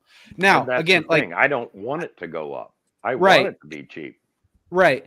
And I don't know. I think I will encourage you with this. As far as gas fees go, one, there's already, I mean, the day again when gas fees on PulseChain become a problem, it's a good problem to have. I want that problem. Already, I mean, L2s exist. There are gas alleviants right now. But the reality is you crowd out the small investor, and I will say this is the guy that actually drives the market. But I will say this. I'm pretty confident by the time that PulseChain runs into any problem where gas is over $1, Ethereum will have enacted EIPs that will solve gas fees for Ethereum and that we inherit. So it's about efficiency. Yeah. So kind of a side issue. That's why I say EHEX is a tremendous buying opportunity right now. All right, Will has a Everybody's question saying, for "Oh, Will. EHEX Let is me- dead." Can you share the screen, Captain, just for a second? You got it. So he might not be familiar, but this is the experiment that EOS went through. EOS doesn't have transaction costs. So if you're talking about, you know, the endpoint of value on the highway being the vehicles that ride on the highway, not the toll or the cost to use the highway, that's what EOS, their ICO and their existence for the past 4 years, their experiment is about. So there are blockchains that basically have no transaction costs. But that doesn't necessarily mean that. Well, I'm not economically saying no viable cost. and I don't want speculative. anything free. That's communism. That's not what I'm after. Right. just So I'm not want saying it it's to free. stay I'm saying it's a relatively fixed low. cost. I'm saying it's a fixed cost. You were saying something about you hope the price never goes up. That's effectively the same thing that EOS has done. They don't have a rise in the transaction cost. There's not a there's a basically from their ICO and some other mechanisms. Basically, it's the network is provided for free, but the things that people build on it, if they're going to build or launch new contracts and things like that, they're going to have a cost. If you're going to be a user or a buyer of a product or service on the network, you're going to have a cost. So it's Well, kind of Gary, the same thing. if I may ask you a question, what if the L1 was a stable coin? How would If that? the L If the L1, if the transaction Ethereum Pulse, what if that was somehow made to be a stable coin? Now, I get it. If you're going to stabilize it to the US dollar, it's constantly a devaluing dollar, but at a slower rate. I don't necessarily think stabilizing anything to a devaluing currency is a good thing, but I'm trying to use that as an example. What if the stable coin, the L1, was a stable coin for transactions, for you to jump in and out of the market, to earn higher interest, to take a chance on earning higher interest, higher profits, but then you could come back to, say, the USDC was an L1. I don't know. I don't even know if it's possible to do. I'm just throwing a hypothetical out there. Hey, Well, Plumber, I think we might have lost the thread a little bit on this Yeah. one. Yeah. So it sounds like we're just like, you would like gas fees to be low. And then I think a lot of the folks are saying that gas fees are going to go up for the multitude of factors, which is that more throughput is going to require more pulse on a raw basis. And then also the price of pulse is designed to appreciate. There's a reason I want this. None of this stuff is within our power. Like, what if rocks were made out of peanut butter? This. No, there is a specific reason why I want to create this environment of cheap transaction fees.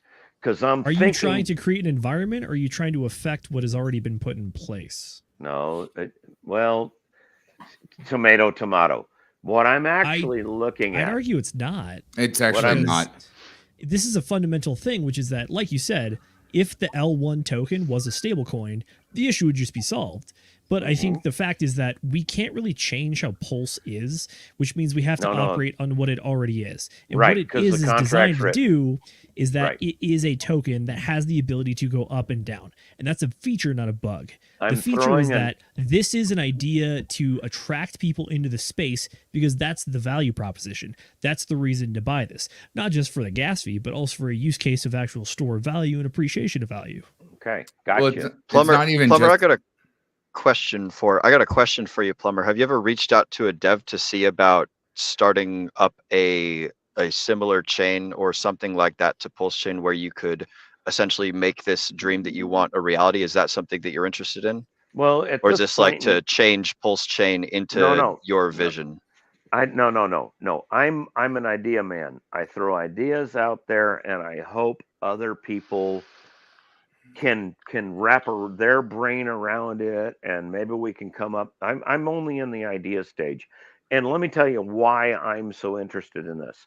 Because a year and a half ago, I had no idea who Richard Hart was. I had no idea about the Hex ecosystem. nothing. And I saw one video with Rollo Tomasi interviewed Richard Hart on his channel on YouTube. And the way Richard Hart explained it to me, I'm like, in my brain was moving so fast. I'm like, holy shit. This has the opportunity to actually challenge and overtake the Visa, MasterCard, credit card system in the United States monetary system. That's why, in my mind, if we could keep the transaction fees low, meaning the Pulse token low, it can actually overtake the US dollar fiat money cabal that Visa, MasterCard, Discovery, American Express has. Wouldn't you love to be able to have a stable coin on the Pulse network that you could use to buy your gas and groceries on a day-to-day network, that you could move in and out of Pulse into Hex or Texan or any other token that you think is going to move? And it does it flawlessly by simply slipping your debit card into the card reader.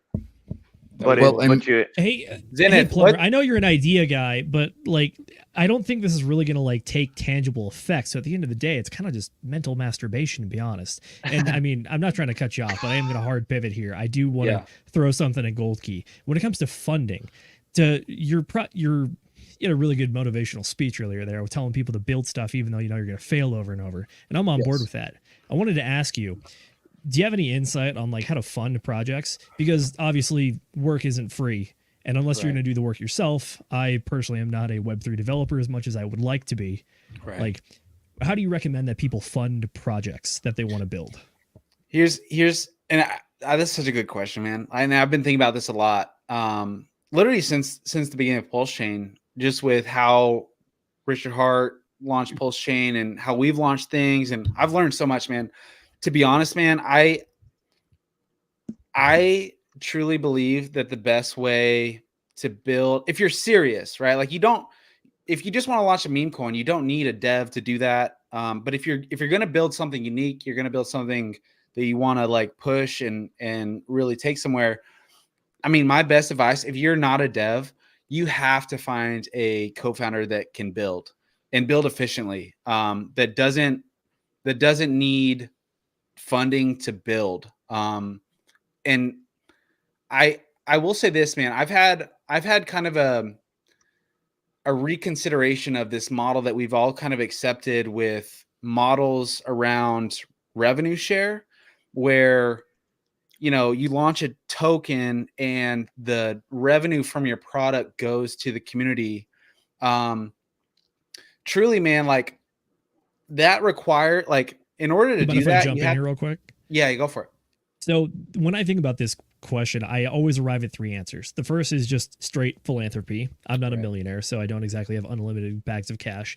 The second is traditional investment, aka seed rounds, venture capital, initial upfront investment from other people with an expectation of returns. And the third one is what I think is more of the traditional crypto right now, which is that you launch a token and people derive value out of the token that is distributed as a result of the project. Yeah. And again, like none of those things, all of those things have negative consequences, right? VCs, trade-offs, right. Trade-offs. Like VCs are going to want to exit at some points. They're going to dump your tokens. If you're raising community funds for a token, it's essentially a pre-sale, right? And they're going to get these tokens. It's hard to overcome. I mean, I think over time, like you just have to, with that model, you have to understand that there's going to be a launch pump and then there's going to be a big sell-off with people just trying to like exit the position. Most people are unhappy. We've seen it with Pulse. We've seen it with PulseX. We've seen it with Liquid. I mean, pretty much every sacrifice project saw it with something I launched with Gophers with that pre-sale. A lot of people wanted to cheat the launch and they weren't, you know, so the pre-sale model doesn't really work. I don't know. So again, that's why I kind of like find someone that is willing to put in work, that has a job. 100. Trying to go full time out the gate. It just there's so many negative externalities with those models that you just laid out, because I think they're basically the only ones, right? Unless you have donations or anything, you've got to be willing to put in some free work up front. And again, I'm kind of having I think that this model of trying to give all the revenue, I'm gonna write a post about this, honestly, because I really need to address my thoughts on this, because here's the thing about paying out a community with revenue. Think about this would kind of be the topic of this paper that I would write, is think about, okay, so you pay out revenue to a community, or you pay the revenue goes to the entity that's running this thing. And you think about, like, typical businesses are this model where the revenue goes to the business, and then they have capital on hand to pay for marketing, pay for devs, like expand. Whereas this model, you pay to the community. And honestly, if I'm being honest, like maybe 5% of the community, the holders, will put in work to make that thing successful. And they're getting all the revenue. You gave it all to them. I'm be honest, man, like most people don't want to put in work. And that's kind of what we were talking about earlier. Like most people want to sit back, want the gains, want people to work for them. They don't want to do anything. So it's really hard. The investor capital model. Well, it's really hard. Like with these pre-sale models, I put in so much effort to like inspire people to be like, let's do this. But to get like a large group of community and not like on the internet to like get behind you and work for you. I think that's what makes PulseChain and Hex so special, is that we actually do have people that put in work at non-paid work. That's very unique. It's hard to recreate that. And I've tried it. Incredibly with unique. Yes. So back to our original thing about building things and launching things. I'm so blessed that my best friend is one of the smartest people I know and one of the best builders I know that can build smart contracts, because I'm a dev on the front end and I can build products, but I can't build, I'm not a smart contract dev. I can't build crypto products. Having Dipcatcher and being able to work with him, we've been very broke and we've built things and we haven't asked for money up front. But it's like, I don't know a better model than putting in work to go find a founder that's like willing to take some equity in your thing.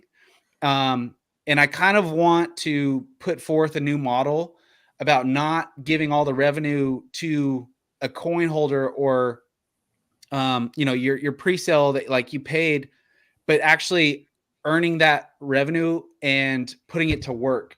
Because a lot of the thing, like, I just think there's a lot of inefficiency in all the revenue going to this community that doesn't put in a lot of work, versus the entity that actually believes in it most, them earning and being able to like put towards marketing and put towards ads and put like, I don't know. So I'm kind of in the stage of like rethinking everything I thought about how projects should launch and how they should live. Honestly, that's kind of where I'm at. You're gonna have to put. Oh, sorry. Go for it, Kool-Aid. Well, it's basically what we've been defining with what we're doing with Gifford Tech.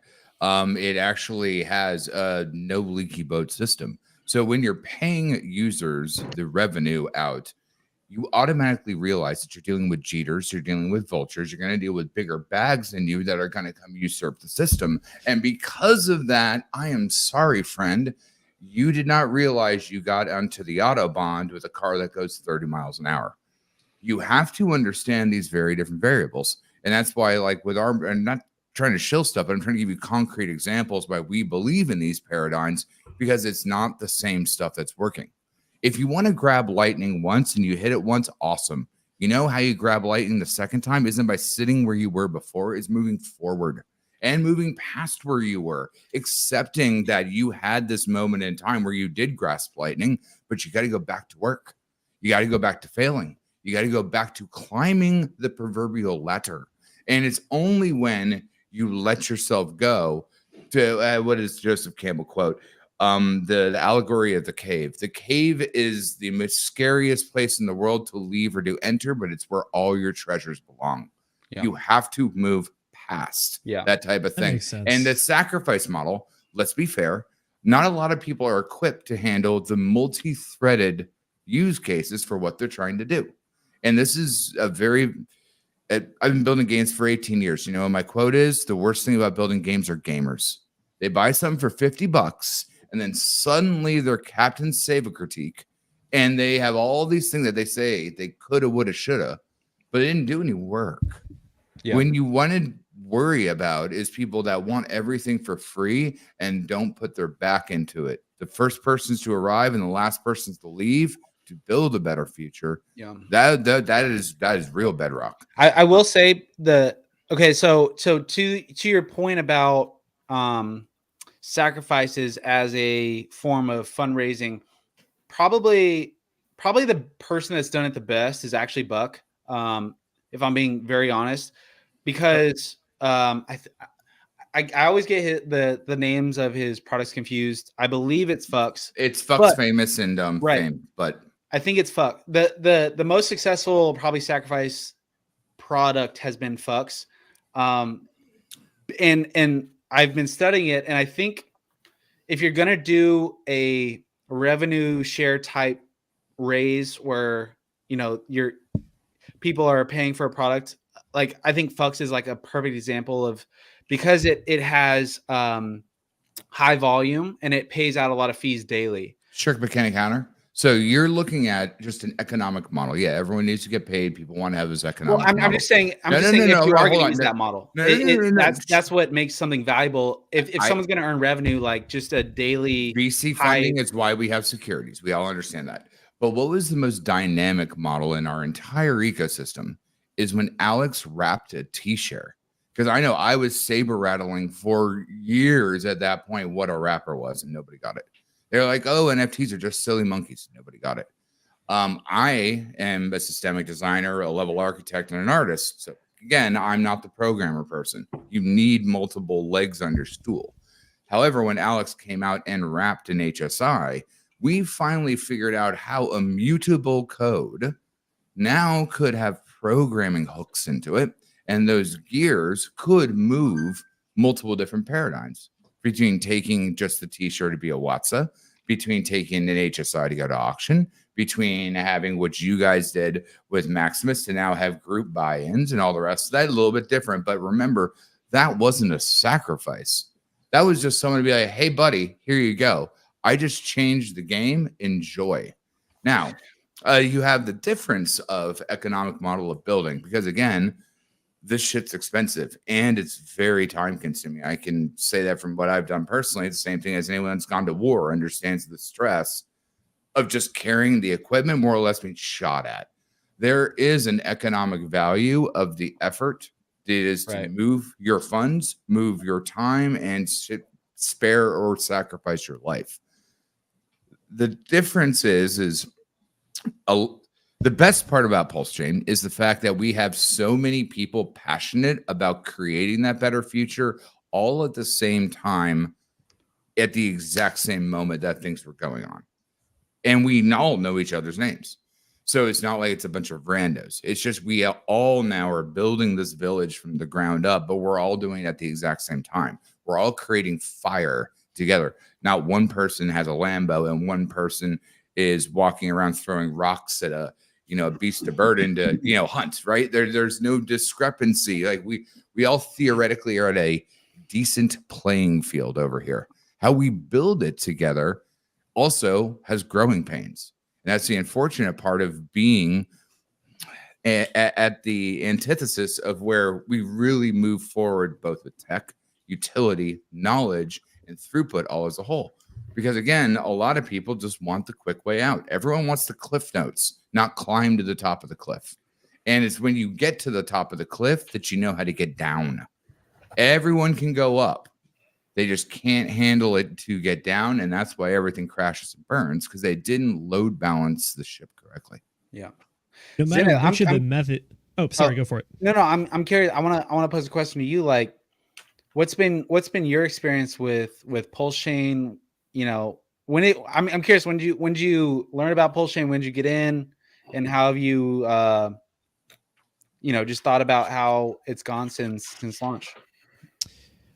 I've been in this space since about like 2022. I missed the Pulse and PulseX launches, but I tried to do my best to get Hex on the snapshot. And then I was part of a group where we kind of just helped send each other some Pulse initially to get the gas fees going. So, I mean, I was there on day one trying to ratio trade poorly to collect a little bit of data. And then since then, I joined up with the guy down there, Will. He and I are part of the DGen Roundtable team, and we stream now and just try to gather as many people around us as we possibly can to learn as much as we can. And then the reason I asked you the funding and projects question is because Will and I have actually been bouncing an idea off of each other, and we're trying to see if it actually has legs, or if we can, or like what's the best way to actually do stuff. I want to be of service. I'm a mechanical engineer in my day job. Sweet. And yeah, unfortunately, it's of no use here. No, dude. No, that's huge use. Actually, the biggest use is the way you think, man. Like the way you think as a mechanical engineer will serve you very well if you're trying to build something in crypto. I promise you that. Well, it's either that or my other terrible job, which is I'm also a project manager. So professional, useless person. No, hey. Dude, and that's even better. Well, don't get involved with devs, and you're gonna hate. Yeah. Don't be good at a bad job. I'll assure you that. Like, but like, yeah, that's someone told that to me recently, and it's actually true.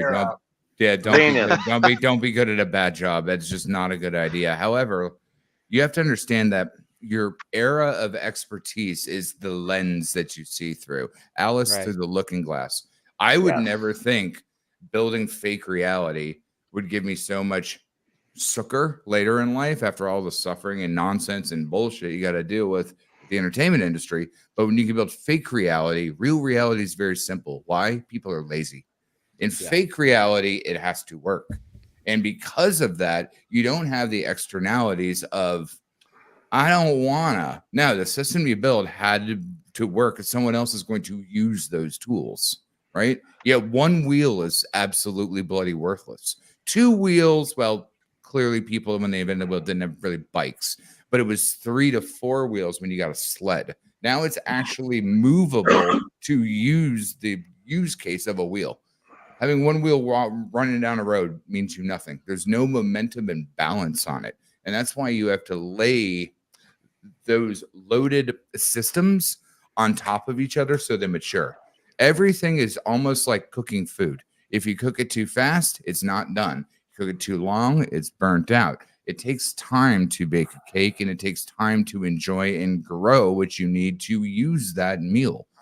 I just feel like a lot of people with good ideas, I mean, a lot of my ideas that I have a passion for them, but they've been moved to a table to a better day because that's not the best strike. And when people don't take their personal, not ego, but like idioms on what they want to change to look at what is necessary at this exact moment in time. And that's what Gifford has taught me a lot, is strike what you can in front of you exquisitely. RG. Oh, sorry, I didn't mean to cut you off. Go ahead. Go. RG3, what's been your 2024 PulseChain analysis? Like, how are you feeling with everything? And I think it's working perfectly. Awesome. It's working as it's supposed to have. Now, markets are finicky, and markets are markets. And just because the price isn't where we'd like to all see it doesn't mean that it's not working. It's working, and we can see that by the projects that are being built. We can see Who that. Who cares what the price is when you can gain? Plumber, let him talk. Plumber, let him talk. We all care about the price. It's what's happening on top of it right now that's exciting me. It's the new things that it's the ideas, like what Zena's talking about. They've got an idea and they want to bring it, and it's like the barrier to entry is not the L1 anymore. The barrier to entry is, well, finding a dev that you can get to work. Yeah, it does that. Like Golke's saying, I've noticed that devs are as finicky as the space itself. It's very difficult to get them to focus, get things done, do things right, all that kind of stuff. So for a project manager, handling devs is like herding cats, and get yourself ready for it, because it's not easy. But once you find a good one, once you find somebody who knows what they're doing, and it looks like, Richard has found good ones, then you're on your way, because I think this L1 is working flawlessly. And I think that the only problem that it has that people are looking at is the market sentiment right now. And other than that, it's doing great. And we're going to reap the rewards of that eventually, with new innovations, new products, new things that are going to make people take a step towards the DeFi space, or want to utilize the DeFi space. May I give Zenith a idea for a direction to head? What you got, brother? Lower fees. No, Philanthropy. actually, what I'm thinking of is Windows for crypto. It was called Elastos. What did Windows do? Windows made the internet easy for the normies to use. So if you can make crypto easy to use for the normies, not necessarily the best options, but just give the normies an ability to have a safe and reliable way to invest in crypto that's not going to wreck them, and that's easy for them to understand. If you could build an interface that they can go to and say, here's how you can invest, because most people who are going to invest, they just go to Edward Jones, or they go to their 401. I think that already, I don't mean to cut you off, Plumber, but truly I want to shout out Internet Money and KG. Like, KG's got awesome stuff. we have there may be options out there, and we need to hear about them. Where do we go? I mean, honestly, I built a like PulseChain.wiki. I try to do the step-by-step, but honestly, when it comes to a product we have two really great onboarding tools right now. I think Internet Money, and then Hex Scout is up which there are as well. both in the Apple and Android stores. Right. So you've already got your cell phones. Both great tools that honestly, I feel bad for not promoting more. So and now then it's about marketing it. Right. Market it. But I mean, got some honestly, cards KG, to send you in the mail. KG He's got some cards, all right. KG, I just want to take a moment to shout out KG, like probably one of the most dedicated founders that has been putting in work to like get his product out there, and it benefits all of us, honestly. Whether it's like trying to get on spaces, replying to people, he is trying to push it. I'm gonna be honest, like I'm very skeptical around things that are critical infrastructure, whether it's bridges, wallets, on and off ramps. I was very skeptical of Coast. I'm still skeptical of Coast, but KG has earned my respect as a critical infrastructure player, and it's probably like, I don't know if you've downloaded his app and gone through the onboarding process, but it's like, I mean, if that can't onboard you, I don't know.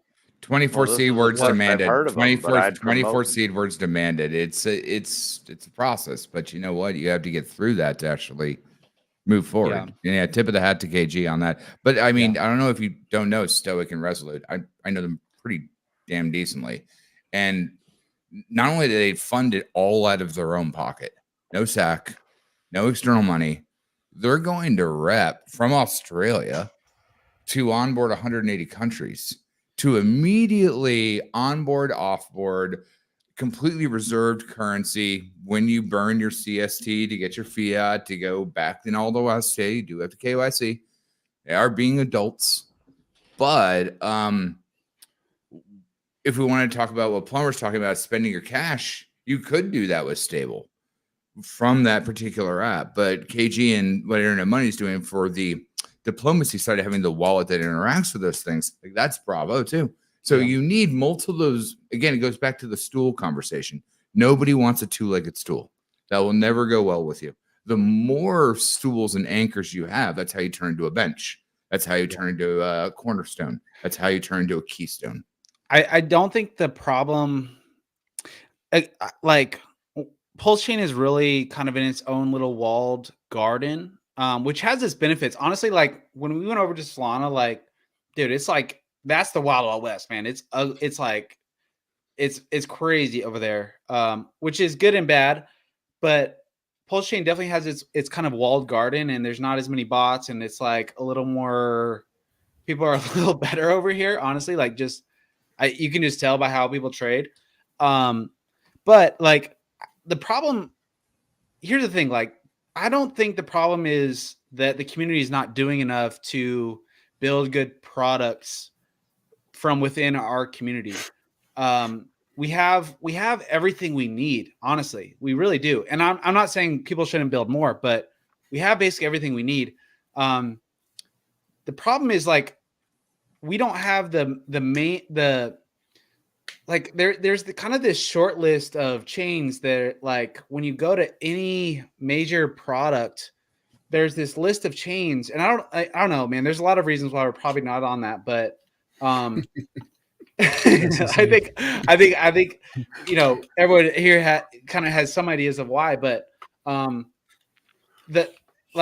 that's how, like, to get on that list is how we become a valuable node in this multi-chain network, where you know the people that have the bridges, that the people that have these products that have massive communities that are using these products on other chains, somehow we need to break through and get on those things. And like our community has been trying for a year almost, right? Like trying to outreach, get and you know, I've shared. Obviously everyone knows I've shared my frustration just with leadership and all of that. But like, I do try to live in the no expectations. We do it ourselves, but there are some things that like we can't do that need the leadership to do. But I don't know. I think like once we break through, and I think as time goes on and as the chain does what it has done with working flawlessly, it's hard for these products to not support us if we continue to be continuing to ask. Like the thing we should keep doing is asking for support. You know, we were very strong around launch. We've continued to be fairly strong with asking for support, but continue to, like, if you see an awesome product that supports a lot of change, whether it's a bridge, whether it's an on and off ramp, like reach out, man. You never know. Like we've locked in some good products that have supported us. I think, you know, Tangem Wallet was another awesome onboard that we've got, but we've got to figure out how to get on that short list. And I think that really will elevate us and expand our community, you know. So the one problem that you have with that goal key is that you're already dealing with, let's just call it corrupt narratives, because that system is already developed. It's already greenback paid for. It already has exclusivity and throughput taken care of. You're dealing. Here's the frustration of a problem. Let's just say you're making a game. It takes 4 to 5 years to make a game. Most game companies fail after 2.5 years. That's been a good chart of my entire career. Didn't mean I wasn't doing my job. Didn't mean the team wasn't doing a job. It's the process of the pattern. Now, David versus Goliath argument. Well, that's not even actually the issue. It's just nature of the beast. You don't have to have a gorilla over the top of you. But what people want is they want that immediate Jeet because they sacrifice. They want that immediate Jeet because they put time in but not work. Anyone that puts work into building something knows exactly where every bolt is. They know exactly what time it needs to be done. They know if they don't show up, someone's getting fucked and the problem could be, or the project could be in jeopardy. That's what people that work do. The problem is we took everything off of a focalized pipe. Everything was in Hex and it was going well. One focalized pipe. But because Hex was in jeopardy because of cost, then we started to fractionalize out and fractionalize out and fractionalize out. Now that's both economic energy. That's also attending to projects. That's also the Jeeting will come out because give a Jeet a J, they will eat.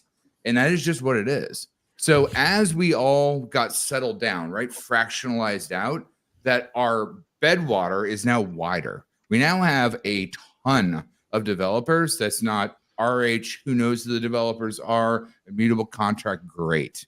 We've got you guys doing stuff.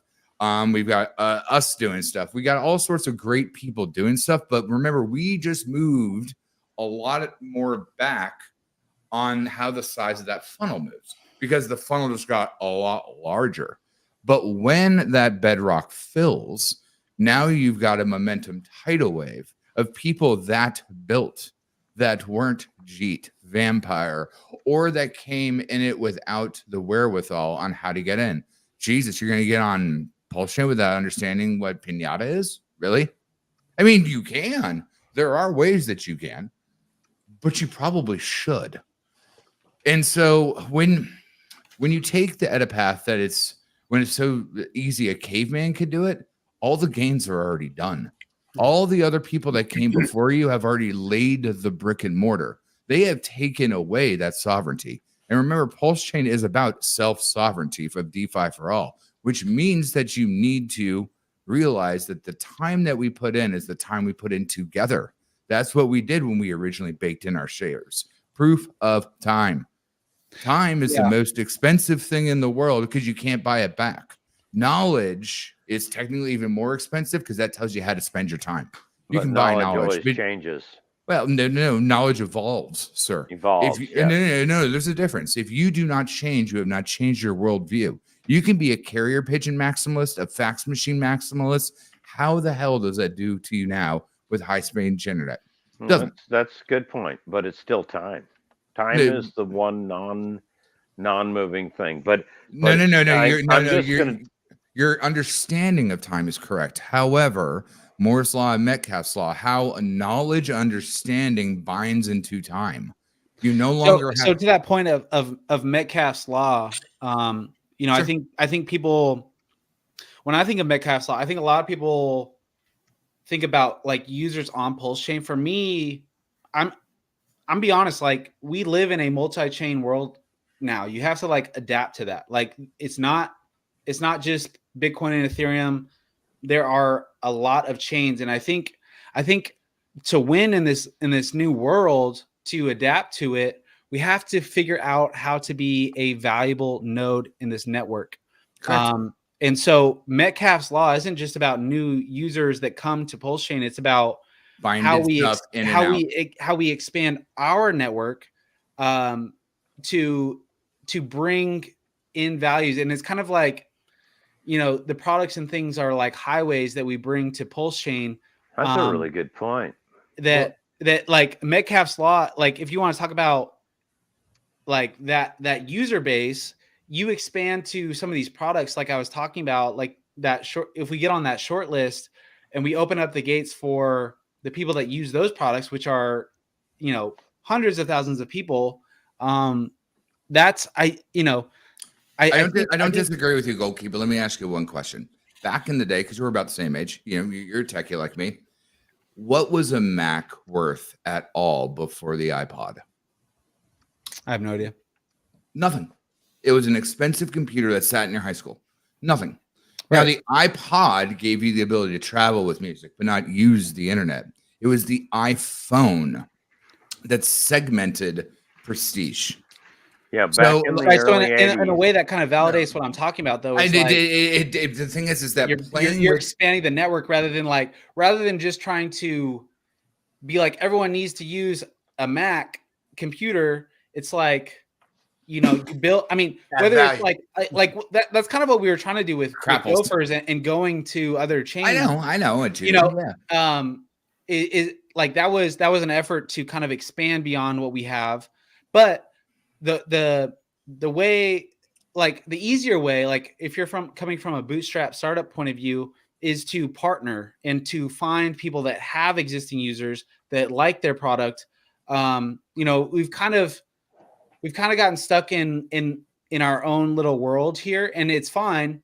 And there's opportunity within this world, but I don't know. Like, and to be honest, I've kind of taken a step back from trying to solve big problem of like, how do we make PulseChain successful? Because it's a big problem. It's not like there's not like an easy solution to it. Like we have to keep trying stuff, but I do think like continuing to try to get support from these products that exist on other chains, because the reality is like you look at most crypto products, it's like they're not just on Ethereum, they're on Polygon, they're on Solana, they're on everything, but they haven't decided, like we haven't broken into that stream yet of like making that list. And I do think that would be big for PulseChain if we can figure out how to be a valuable node within this multi-chain network. I think it's time, Goki. I think it's yeah. You've got all of these projects being built right now. Like we're just in the inception phase of people utilizing PulseChain and building products, and a lot of them have problems. You know, a lot of them are trying to fix things that they haven't done properly, or they've got a little bug here, or they've got a hiccup here or there, like the OX Coast guys. I think the only problem with what the OX Coast guys are doing is that they took the hardest freaking project possible on. Like they took it on. Like they are doing the it. If they can get that done, then great. And I think good on them. Well, it wasn't even a try. It worked like butter. And they only had two banks. They've got political issues they got to deal with, and that's it has nothing to do with the programming. It has to do with the section of this that they took on. This is the hardest thing to do, is to go through regulatory and get things done, and deal with the banks and the banking systems and the governments that they're trying to deal with. That was the biggest resistance there. But hold on, Plumber. So I know these guys actually really well. But they only had one or two banks to start with to get it out, and they still had licensed 160 countries. But that one stop point, just like Trust USD, it's that one keystone that breaks down. Now I think that's all it takes in this thing. No. But now that they're coming back with 20 banks. That's fine, but they haven't done it yet, is what I'm saying. They took on the hardest challenge, and that's what they're backed up and my point is that it's time. It's about these projects all coming to fruition. It's about these things becoming successful.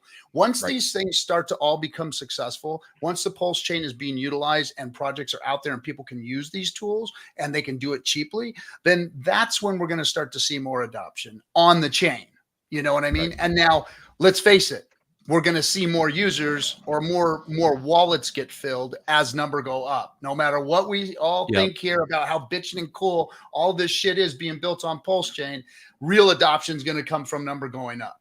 Absolutely. And honestly, I don't know, man. Like sometimes I get really frustrated putting in, and honestly, I put in like RG3, you've put in more work than I have, like to expand this ecosystem and onboard people. So I'm sure we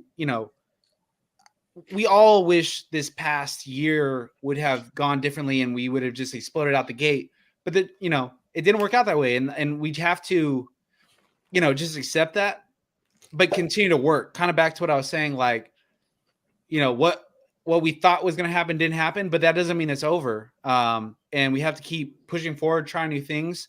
And at the end of the day, like, I don't know, like it might come down to like, we all think it's about, more products, but honestly, it might just be a market thing. And like, the market might just decide, this summer that like out of nowhere, like, holy shit, $10 million just got bridged, $15 million just got bridged out of nowhere. Driven by emotion more than anything, guys. Of course, it really is. Can you create an emotional market?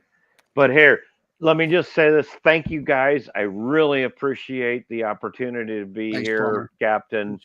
I'm gonna dip out because I think I've worn out my welcome. Good night. You're good, Plumber. Good night, Plumber. Good combos. Hey, question for the gang. When it comes to building projects, is the big boogeyman right now kind of just trying to solve that link between like cash to crypto or crypto to cash? Because it sounds like you're talking about building the project as in getting the dev and getting out the door. Because remember, no, I mean like with no, he's talking about what's the problem out there. I'm saying, like, if you want to build a project similar to the OX Coast guys, because they're trying to solve that gap of going Correct. cash to crypto. If you build any project that tries to bridge that gap, is that where people run into the most issues? Because that's when you start dealing with like governments, banks, money transmission licenses, that kind of stuff. Well, you got two, right? So the fiat on-ramp and off-ramp is one. Now, that's a lot to take on without having some kind of revenue stream, right? Okay. And so, like, that's why you become an exchange, so you can wash and take money, so you get ads, so you can OnlyFans yourself, so that way that litigation to get in and out is taken care of, and or you get an easy payday. But if you're just doing a pure fiat on and off, which is what Coast is doing, and again, no SAC, all out of their own pockets, Aussies taking on the SEC and the bullshit, commendable, stoic and resolute. Because that, again, as RG was saying, it's one of the hardest ones to do because that's how they get you, right? Like that's literally the cow crossing, put the little steel bars in the ground. Point. It is the choke point of crypto. It's the choke point of everything. Yeah, Period. yeah. What Because you were talking about earlier, money from crypto to dollars, so we can buy a freaking cup of coffee. That's the problem. Is that choke point right there, and that's the hardest problem. Is going one direction with that harder than the other? Is it harder to go cash to crypto or crypto to cash? Well, I mean, it depends on what you want to talk about, how you want to be an adult on that statement. I'm not going to say any more than that. However, once you go crash to crypto, you could do it with a debit card, with a Bitcoin ATM. It'll be the most expensive, slow transaction that you want to wash your dirty stripper dollars or wherever you randomly got $100 grand to buy a bunch of Bitcoin from a goddamn ATM. Yeah, tell me about it. All right, you bought $100 grand of Bitcoin from an ATM, $20 the next year. You got it, buddy. You got it. Yeah, but so there's like, minor solutions. But how are you going to buy a home that's worth $2-3 million? How are you going to buy, property or open a business that you need to seed with money that you have in crypto? It's fine to have a credit card that you can go pay for your dirty laundry and your cigarettes and all those kinds of things. That's fine. But the real barrier is getting that money really moved back and forth that you need. Well, the one interesting point to tip on that, RG, is that real wealthy people, they have debt. They actually don't have money. And so at the end of the day, you're buying things with your debt that's locked into its own, call it a liquidity pool, that only people with the highest AAA debt are about to do. It's why the housing market crashed, because subprime mortgages, they started to inbreed their debt. And so you can have good debt, you can have irresponsible debt, and you can just have bad debt because cheats and vampires exist everywhere. And at the end of the day, what we're building, and here's the silliest, stupidest mechanic in the world. If you have your money here, you're already home. As long as you don't screw up, you will fuck up. Rule 1 of crypto. Rule 2, you are a target. Rule 3, act of God. As long as you don't screw those things up, your money is permanently accessible as long as it's in a liquid L1 or something you know is going to be around, but you still have access to the key to the car. Right? Everyone in crypto wants to say what kind of car they want. I want the car that turns on. I really don't care what's on the outside of it. I want the one that turns on, that goes vroom vroom, and I can get to do what I need to do. And with having the money in crypto right now, there's so much future opportunity. It's like being stuck in a flip phone for the rest of your life, or a landline with the curly Q, like 17-foot, phone cable. When you're stuck to that level, getting in and out is important, especially for the more common folk. Yeah. But those that actually have the money that move the markets, they have debt. That debt owns them, makes them a lot of money for free. I think you guys might be a little. Even those people need to go to cash. It's like I don't know. I mean, I do think in the next 3, like I was talking about with just like VC money moving with USDC, maybe we see more house, like bigger purchase transactions happening, and that kind of how it evolves with like housing and then maybe cars, and it kind of is like a descending, so we have like the Venmo now with Coinbase wallet, send USDC for free. Boom. And then we have the big money sending with VC money, which is like millions of dollars being sent with USDC or Bitcoin. So maybe there's kind of this convergence of like, for the everyday consumer, housing, and then cars, and then, maybe like I was talking about with like Coinbase and Square, somebody launches a payment processing in it. I feel like most consumers, it's gonna feel it's kind of gonna feel like how Apple Pay launched, where you just start using it and it's just so convenient that it's better than the normal system. Hopefully, That's crypto, how it needs to be. Right.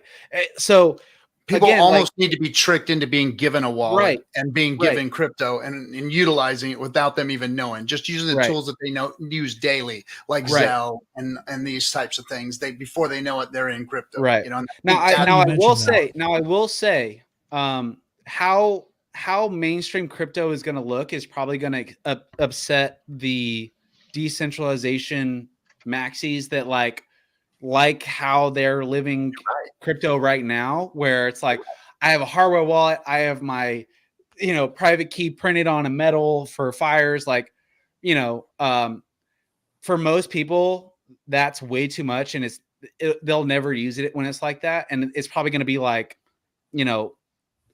email login, text login, whatever, for them to start using crypto. I think we have like I love the security aspect of crypto, but at the same time, I want crypto as a whole, as an industry, to succeed. That I'm not going to like shit talk that innovation aspect. But yeah, that innovation, it's because it's like a necessity. You have to remember that like most people, when they use their credit card, they're typing in a 4-digit PIN for security, right? They're able to call their bank the second a charge hits their account, and they don't, it wasn't them. They have a lot of fallback, and they're going to expect some level of that ease, that security to use crypto. And honestly, we have to be willing to accept that like there is going to be a segment of crypto users that are always going to be that way. If we want the world, if we want adoption, we're going to Right. have to accept that, period. I mean, Right. crypto is going to change. If we're going to get 20-30% of the world involved in crypto, it's going to have to change and morph and do stuff that we don't like. Yeah. Now, I think that there's going, and in my opinion, I think that there's going to be two different sects of crypto. I think there's going to be centralized crypto, and I think there's going to be decentralized crypto. And I think people are going to use the decentralized crypto for long-term assets and things like that. And I Right. think that the centralized crypto is going to be for your daily transactions, you're paying your bills, your cigarettes, and your gum, and all that kind of shit. How that's going to happen and how that's going to look in the near future, I don't know. But I think eventually, if crypto is going to take adoption, it's going to have to do that, because it's Yeah. going to have to be easier for the end user than it is today. It's going to have to be more secure, easier barrier of entry than it is today. Period. End of story. Yeah. If And we're gonna get over adoption. time, it's kind of the same way. It's kind of the same way Hex shined while everything else failed, right?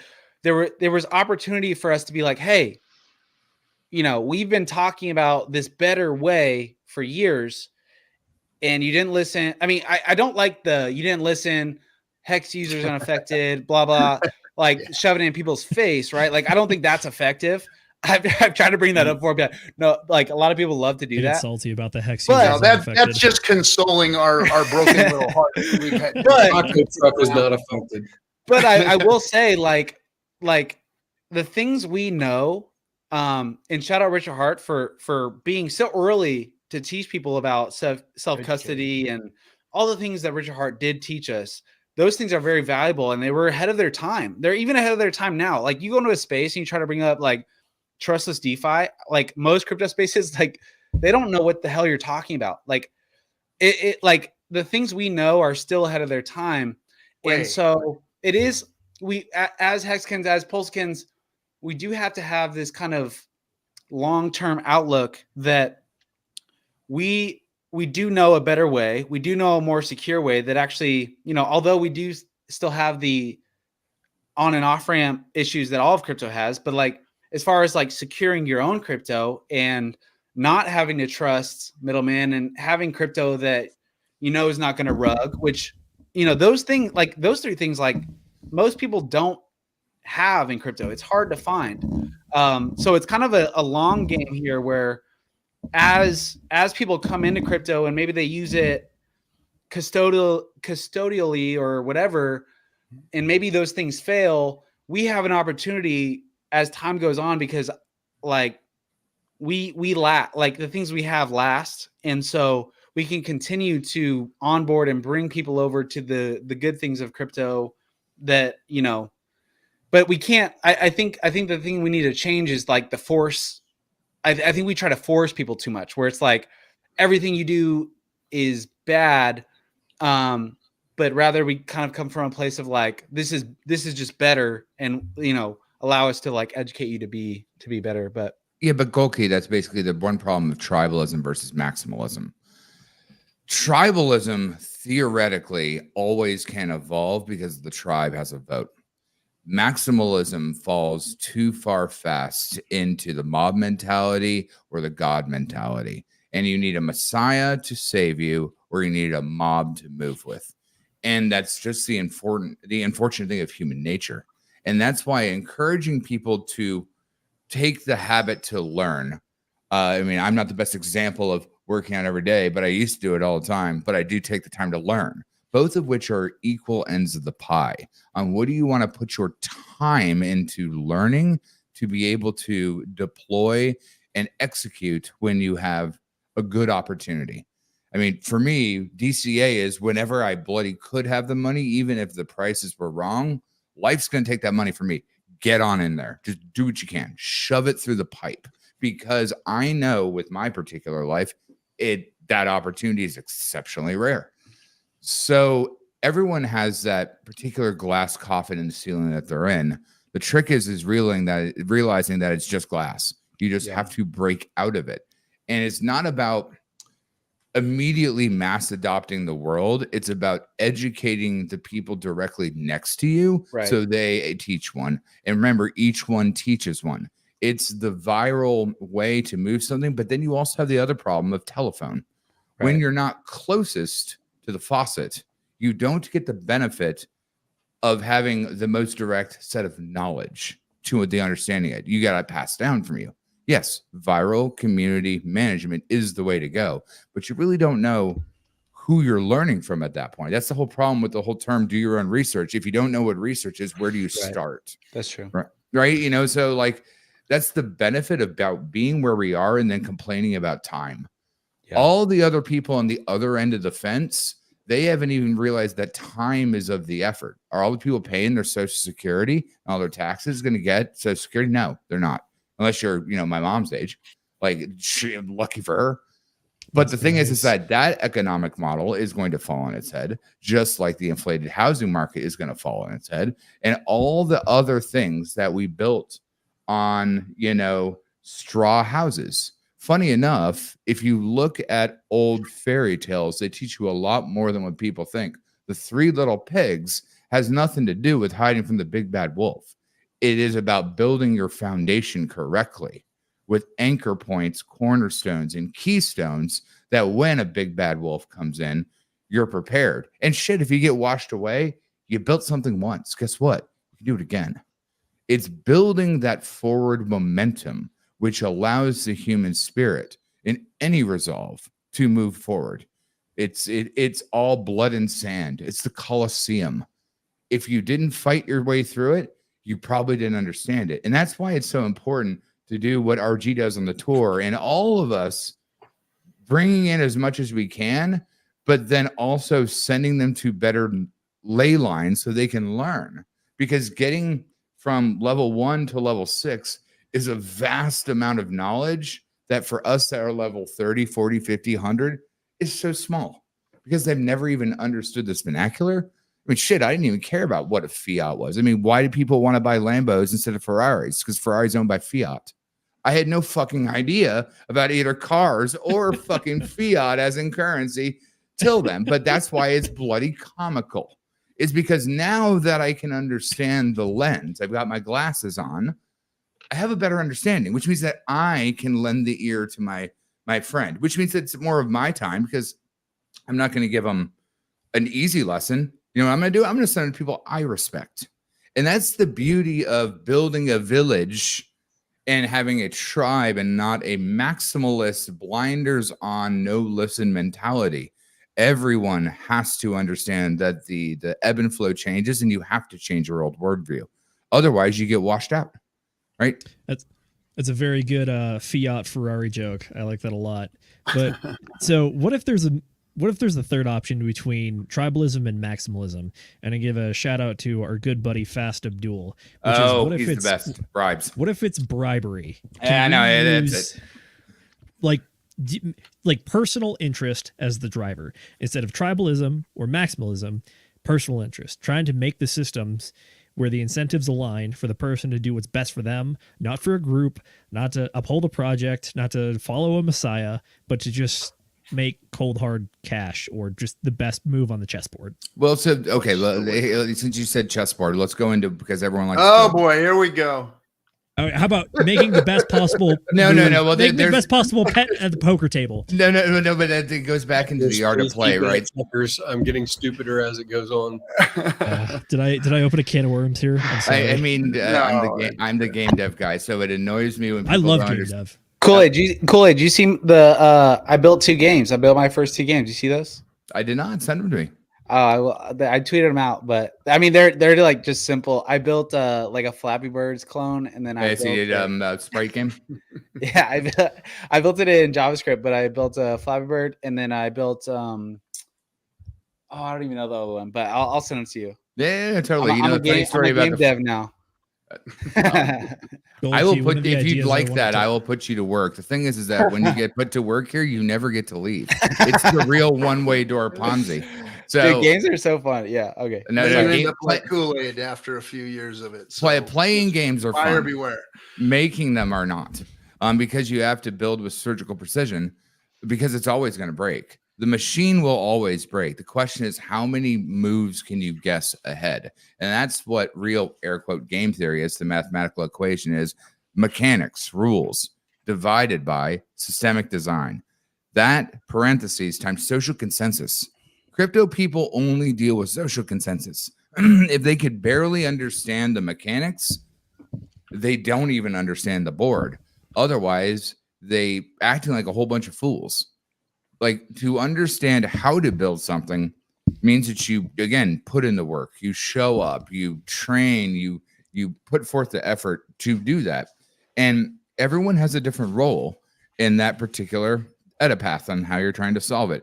But if you can understand the art of play, it's the difference between the art of war, from puppies to primates chasing each other to be prey or predators.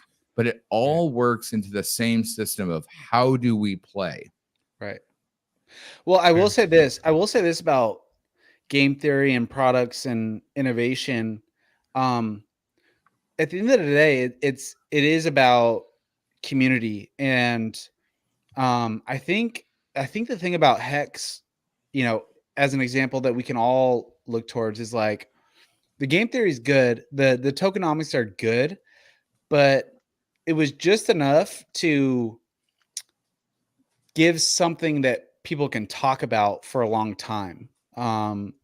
Like most of the tokenomics that people put out there today, like, it's good. Like, it's like some things are good, price positive, but the thing that like matters most is demand, and the thing that drives demand most is attention and people talking about it. And so like when it comes to tokenomics, like, it's really more to do with something that people are like interested in to talk about continually. Like, that's the thing about Hex. Like, there's so many stats, there's so many game theories that people can like continue to talk about. People talk about it for 2 years straight. RG3 as a perfect example, like that consistency and the things you can talk about is because it was like the perfect amount of game theory and stats that people can continue to watch and talk about. That at the same time we're, somewhat, I don't know. Like, I think the bear market's kind of changed some narratives around things, but overall, like, that narrative piece and bringing together a community to talk about that thing is more important than the actual game theory itself. Well, the So thing is, game theory, you just said it right on the word is theory. Nobody that Oh, makes actually a game uses that term. Like nobody goes, and when you get in the top of a plane, it flies up near 10,000 feet. And hold on, if I can do this. Excuse me, we have reached 10,000 feet. Make sure that I'm going to check my game theory right now. My game theory says that we are able to fly at full volume. So landing theory, I'm sorry, the pilot theory is up in the air. So Right, but You've hit the Larry button. We like within our community, we've given game theory its own definition that we all understand. That's kind of like no, and that's again a good Right. tribalistic way to understand something. I'm saying it's also not the right word if you want to get deeper into it, right? Blockchain all right, tokenomics. technology. Tokenomics Well, is probably the better term. No, mechanics is the correct term. Okay. Because it's the rules, right? Your rules are mechanics. Right. Rules are played on a board where those rules can exist in space and time, right? That is how I can start and end the game.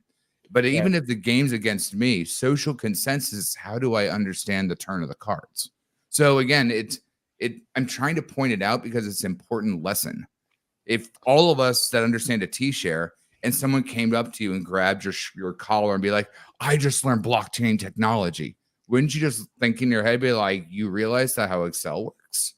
Well, That's to cute. me, like, here's the thing about game theory. I will say the Hex community has kind of bastardized what game theory Everybody is. does. Everybody does. The most like complex book I've ever read, which Dipcatcher gave to me, was like, and it was an abbreviated version of this book on game theory.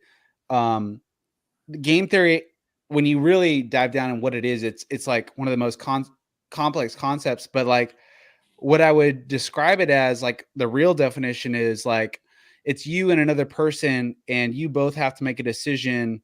I don't know. I can send you a simple game that actually illustrates game theory, but it's like you both have to make a decision. Like, do I want to choose to win, or do I want to choose to lose, or do I want to stay neutral?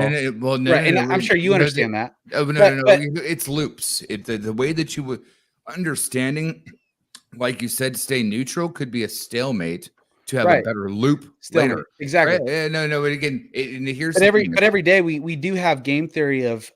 I mean, the market is game theory, right? But it's tic-tac-toe. Am I going to choose to buy, sell, or hold? That's kind of the game theory of all of crypto. And so the things built around that are pieces of the game. But at the end of the day, that is the game theory: is do I buy, sell, or hold? That's like the because those are the words that you understand, and more importantly, it's been the one shoved down your mentality on how you understand, right?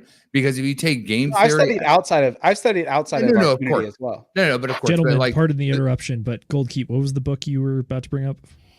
It's literally called Game Theory, and then it has a tag after, but I can't remember what it said. I'll send you a link later. One of the best systemic designers for game theory is Mike Sellers. Like in my chat, in every chat, I have literally been sending this guy forever because I read him in college 14 years ago, and I still love what he says, even though I happen to work in one of the better systemic design studios. Irrelevant. Understanding the difference between being given rules and understanding the rules is everything. And unfortunately, people want the quicker version of it. If like right now, when people talk about what real game theory is how they had switch on off computers to try to figure out nuclear destruction back in the 60s. That is like, if you really want to go brass tacks, that's what a scientist will say real game theory was. It's those old super floppies where they had 16 different teams to figure out how many times did it take to poke the bear for one system to switch off or play tic-tac-toe. At the end of the day, if you're first starting in tic-tac-toe, aren't you going to put your piece in the center? Are you going to say that that's theory? It's the only solution you would do. That's why chess starts with white. So like those rules is who goes first. Understanding who goes next after who goes first is really digesting what your systemic environment is. theory is always just that. It's something to tickle your fancy, but you really should go the other way. What's the simulation? Theory is just an idea that you've never, ever put into play. Once you run simulations, now you've got back-tested data to see if your theory was correct. Most theories don't get off the ground. Most projects also fail due to unconceived problems or pivoting. But I think the thing you're failing to understand is, like, again, like, it really does come down to buy, sell, hold. That is the game theory, and all the factors, whether it's social consensus, whether it's tokenomics of staking, whether it's like all of those things play into the game. So it is tied to game theory, but Sure. like the simplest form is buy, sell, hold. And you know what that is in the most, even more simple terms? It's red light, yellow light, green light. Right. It's literally how you travel through anything. Do I go forward? Do I stay put and stationary, or do I move backwards because I've advanced too far for my own will and needs? Yeah, I agree. This is an options. excellent Sorry, Will, point.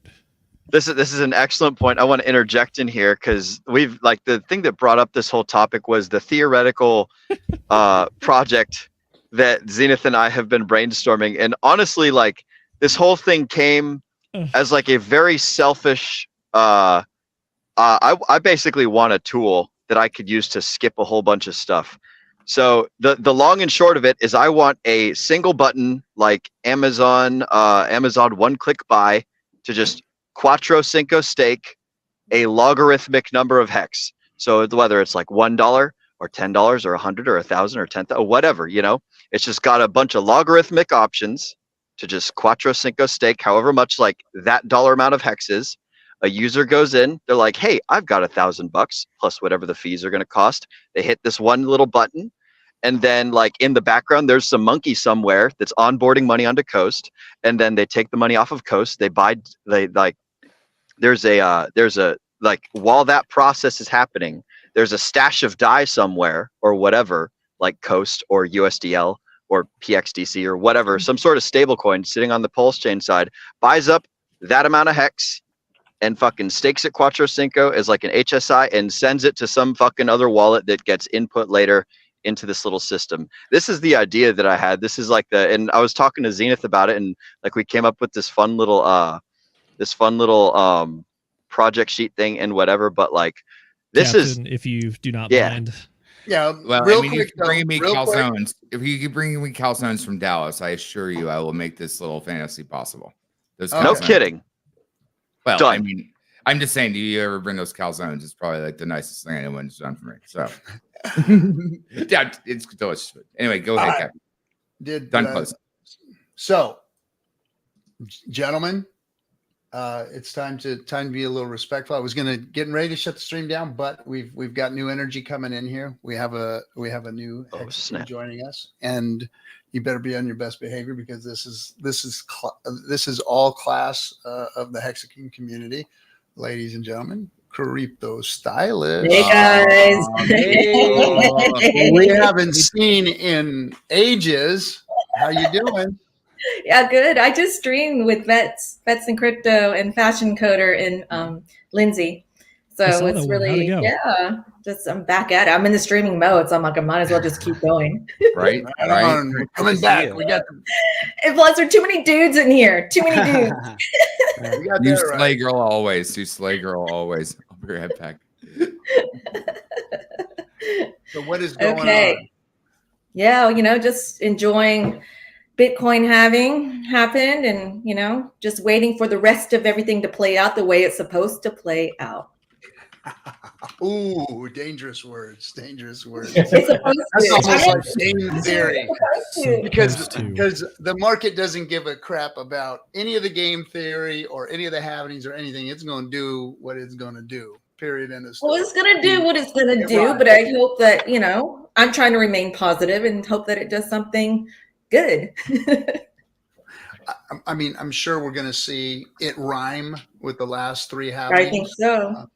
It already is. I mean, Bitcoin already went to all-time highs. So, I mean, come on. I mean, that's before the happening. So who thinks it's not going to do something better? So more than likely it's going to. And a rising tide raises all ships. And I think that the DeFi space is going to see it too. And the Richard Hart ecosystem also.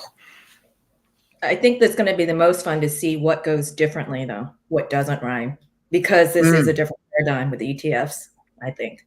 So, yeah. Well, we saw it with Bitcoin going to 70K before that happening. I mean, that's already something that's changed. How is everybody? It's Friday there, right? We are melted. Our brains are melted. Kool-Aid has been having his way with us and expanding our imaginations. Okay. Exactly. But to your point, Zenith, about you and Will, I mean, I definitely think the dollar aspect of that problem you're trying to solve of like just buy and 555 stake, but as far as like, you know, transactional wise, if you had, you know, an asset, the EIP that's coming out, I believe it's like 3074, allows you to batch transactions. So a lot of wallets are very excited about this from a UX perspective, because, you know, like you're trying to do, where let's say you have some ETH and you want to buy Hex, stake at 555, you could batch, and maybe you want to batch, like you could launch a ladder from this, where maybe you have like 2 ETH or something, you want to like swap for Hex and launch a ladder. You can do that in one transaction with this new EIP that's coming out. So I would definitely say, you know, the front end of that problem, I would avoid the, you know, dollar to crypto problem, because that's just a big problem for anybody. That's a big problem on its own. But you know, the combined transaction thing, I think is a, with this new EIP, you should definitely look into, and I think you could build something for that. We'll definitely look into it. I was going to say, if Captain doesn't mind sharing the screen I'm sharing with him, we have our alpha white paper. Oh, it's so good. The general idea is that, like, we want to provide a fast, easy win for people so that you can onboard other people onto crypto easily. So goal, provide a way to give people an early and big win to give them momentum to get into crypto. This is for onboarding no coiners. You can imagine this is like giving a gift card to somebody, but instead it's a Quattro Cinco stake. Yep. We got this idea from Alex Ramosey's $100 million offers, which is remove as many barriers as you possibly can. The user experience should be a one-button press to purchase staked Hex with conventional finance, whether it's a credit card, PayPal, etc., similar to Amazon's one-button buy now feature. You literally just take your customer funds, you put them through the crypto on-ramp, you make the stake, and then you create a way for that person to claim it once they create a wallet later on, or they want to unstake it, or they want to sell it, or whatever. And then, I mean, is it sharing, or am I stuck? Yeah, that's sharing. Oh, I'm scrolling That's down, sharing. but it's not going. That's cool. Yeah, I mean, I think the second half of that is very doable. I mean, yeah, if you like don't mind, I got more. Especially the pull. I mean, if you wanted to solve the like that crypto, I mean, that fiat to crypto problem for PulseChain specifically is a big problem, and we were talking about that earlier with Coast. But probably I would say it would be at least a 2-click solution. I mean, there's agreed. Yeah. Like, the goal is to try to reduce it as much as we can. Right. Because we've come to what we want from a customer to input is we just need an email, a credit card, and how much Hex to buy. Right. And then after that, the rest is taken care of, and they just get an email saying, hey, you can go to this website to view your Hex stake, and then there's a function there to claim it, and you can tell us where to send it when you're ready. Yeah. Yep. And I do think maybe the again, I probably still 2-click, but I don't think that necessarily the official like PulseChain bridge having to go through Ethereum and then the PulseChain bridge. There's another. I honestly think Brett, the PulseChain dev, is behind. I believe it's called TokenX. Token X, I believe that's what it's called, or Token Sex or something. I'll share the link with you, but it goes through BNB. And so honestly, like figuring out how to build through that, I think would probably be the cheapest, most affordable way to get to PulseChain. But yeah, I think that's a cool idea, man. Like everybody, one more. Your mom's here. Hey, it's me.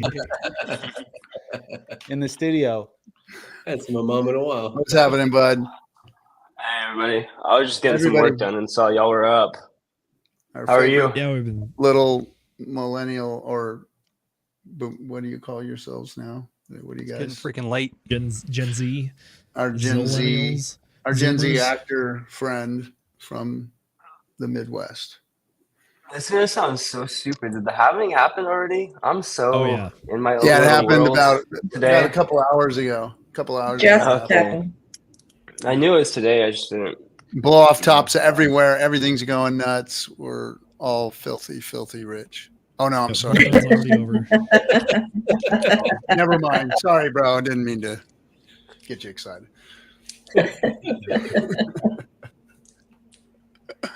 So yeah, doesn't look like anything has changed. But Captain, you guys have been going for 4 hours, aren't you? Yeah, we've been going for 4 hours, and I'm getting ready to shut it down. So thanks everybody for coming. I really appreciate you. I let it go on a very long time. Anybody else got anything last to say, except for Kool-Aid? Thanks for the space, RG3. And I want to reiterate, why is it that Hex Postcards was created? It's because we're able to put Hex in front of rich people's eyes, new people's eyes. And the way that we're able to do that is direct mail. We know where the people live. So I just wanted to reiterate that. Thank you so much for the space. And it's been very successful. So many stories I hear of people that have picked up that postcard and actually onboarded and turned into influencers and whatnot. Great. So it's hexpostcards.com. We've got an $800 grand prize contest going on right now. hexpostcards.com/contest is the main page for that, where you can find the details. And we've got also the voting is going on at that same page as well. So please, everybody in the community, feel free to visit that and vote. It logs your IP address, I believe. So there's no sign up or anything like that. You're not giving any information. You're just putting values in the boxes and selecting vote. And also, the services that we're doing for people is you could easily just donate and then trust our selection of zip codes, or and we would select also, this is the service that we offer, right? We could select the postcard to send out based on your donation, or you could come in with us and say, hey, I've got this zip code that I would like for postcards to be sent out to. Please send this particular postcard to that zip code. We can easily do that for you. We just recently did that to Richmond, Virginia. It's about to be received within like 10 days or so. It's being processed right now.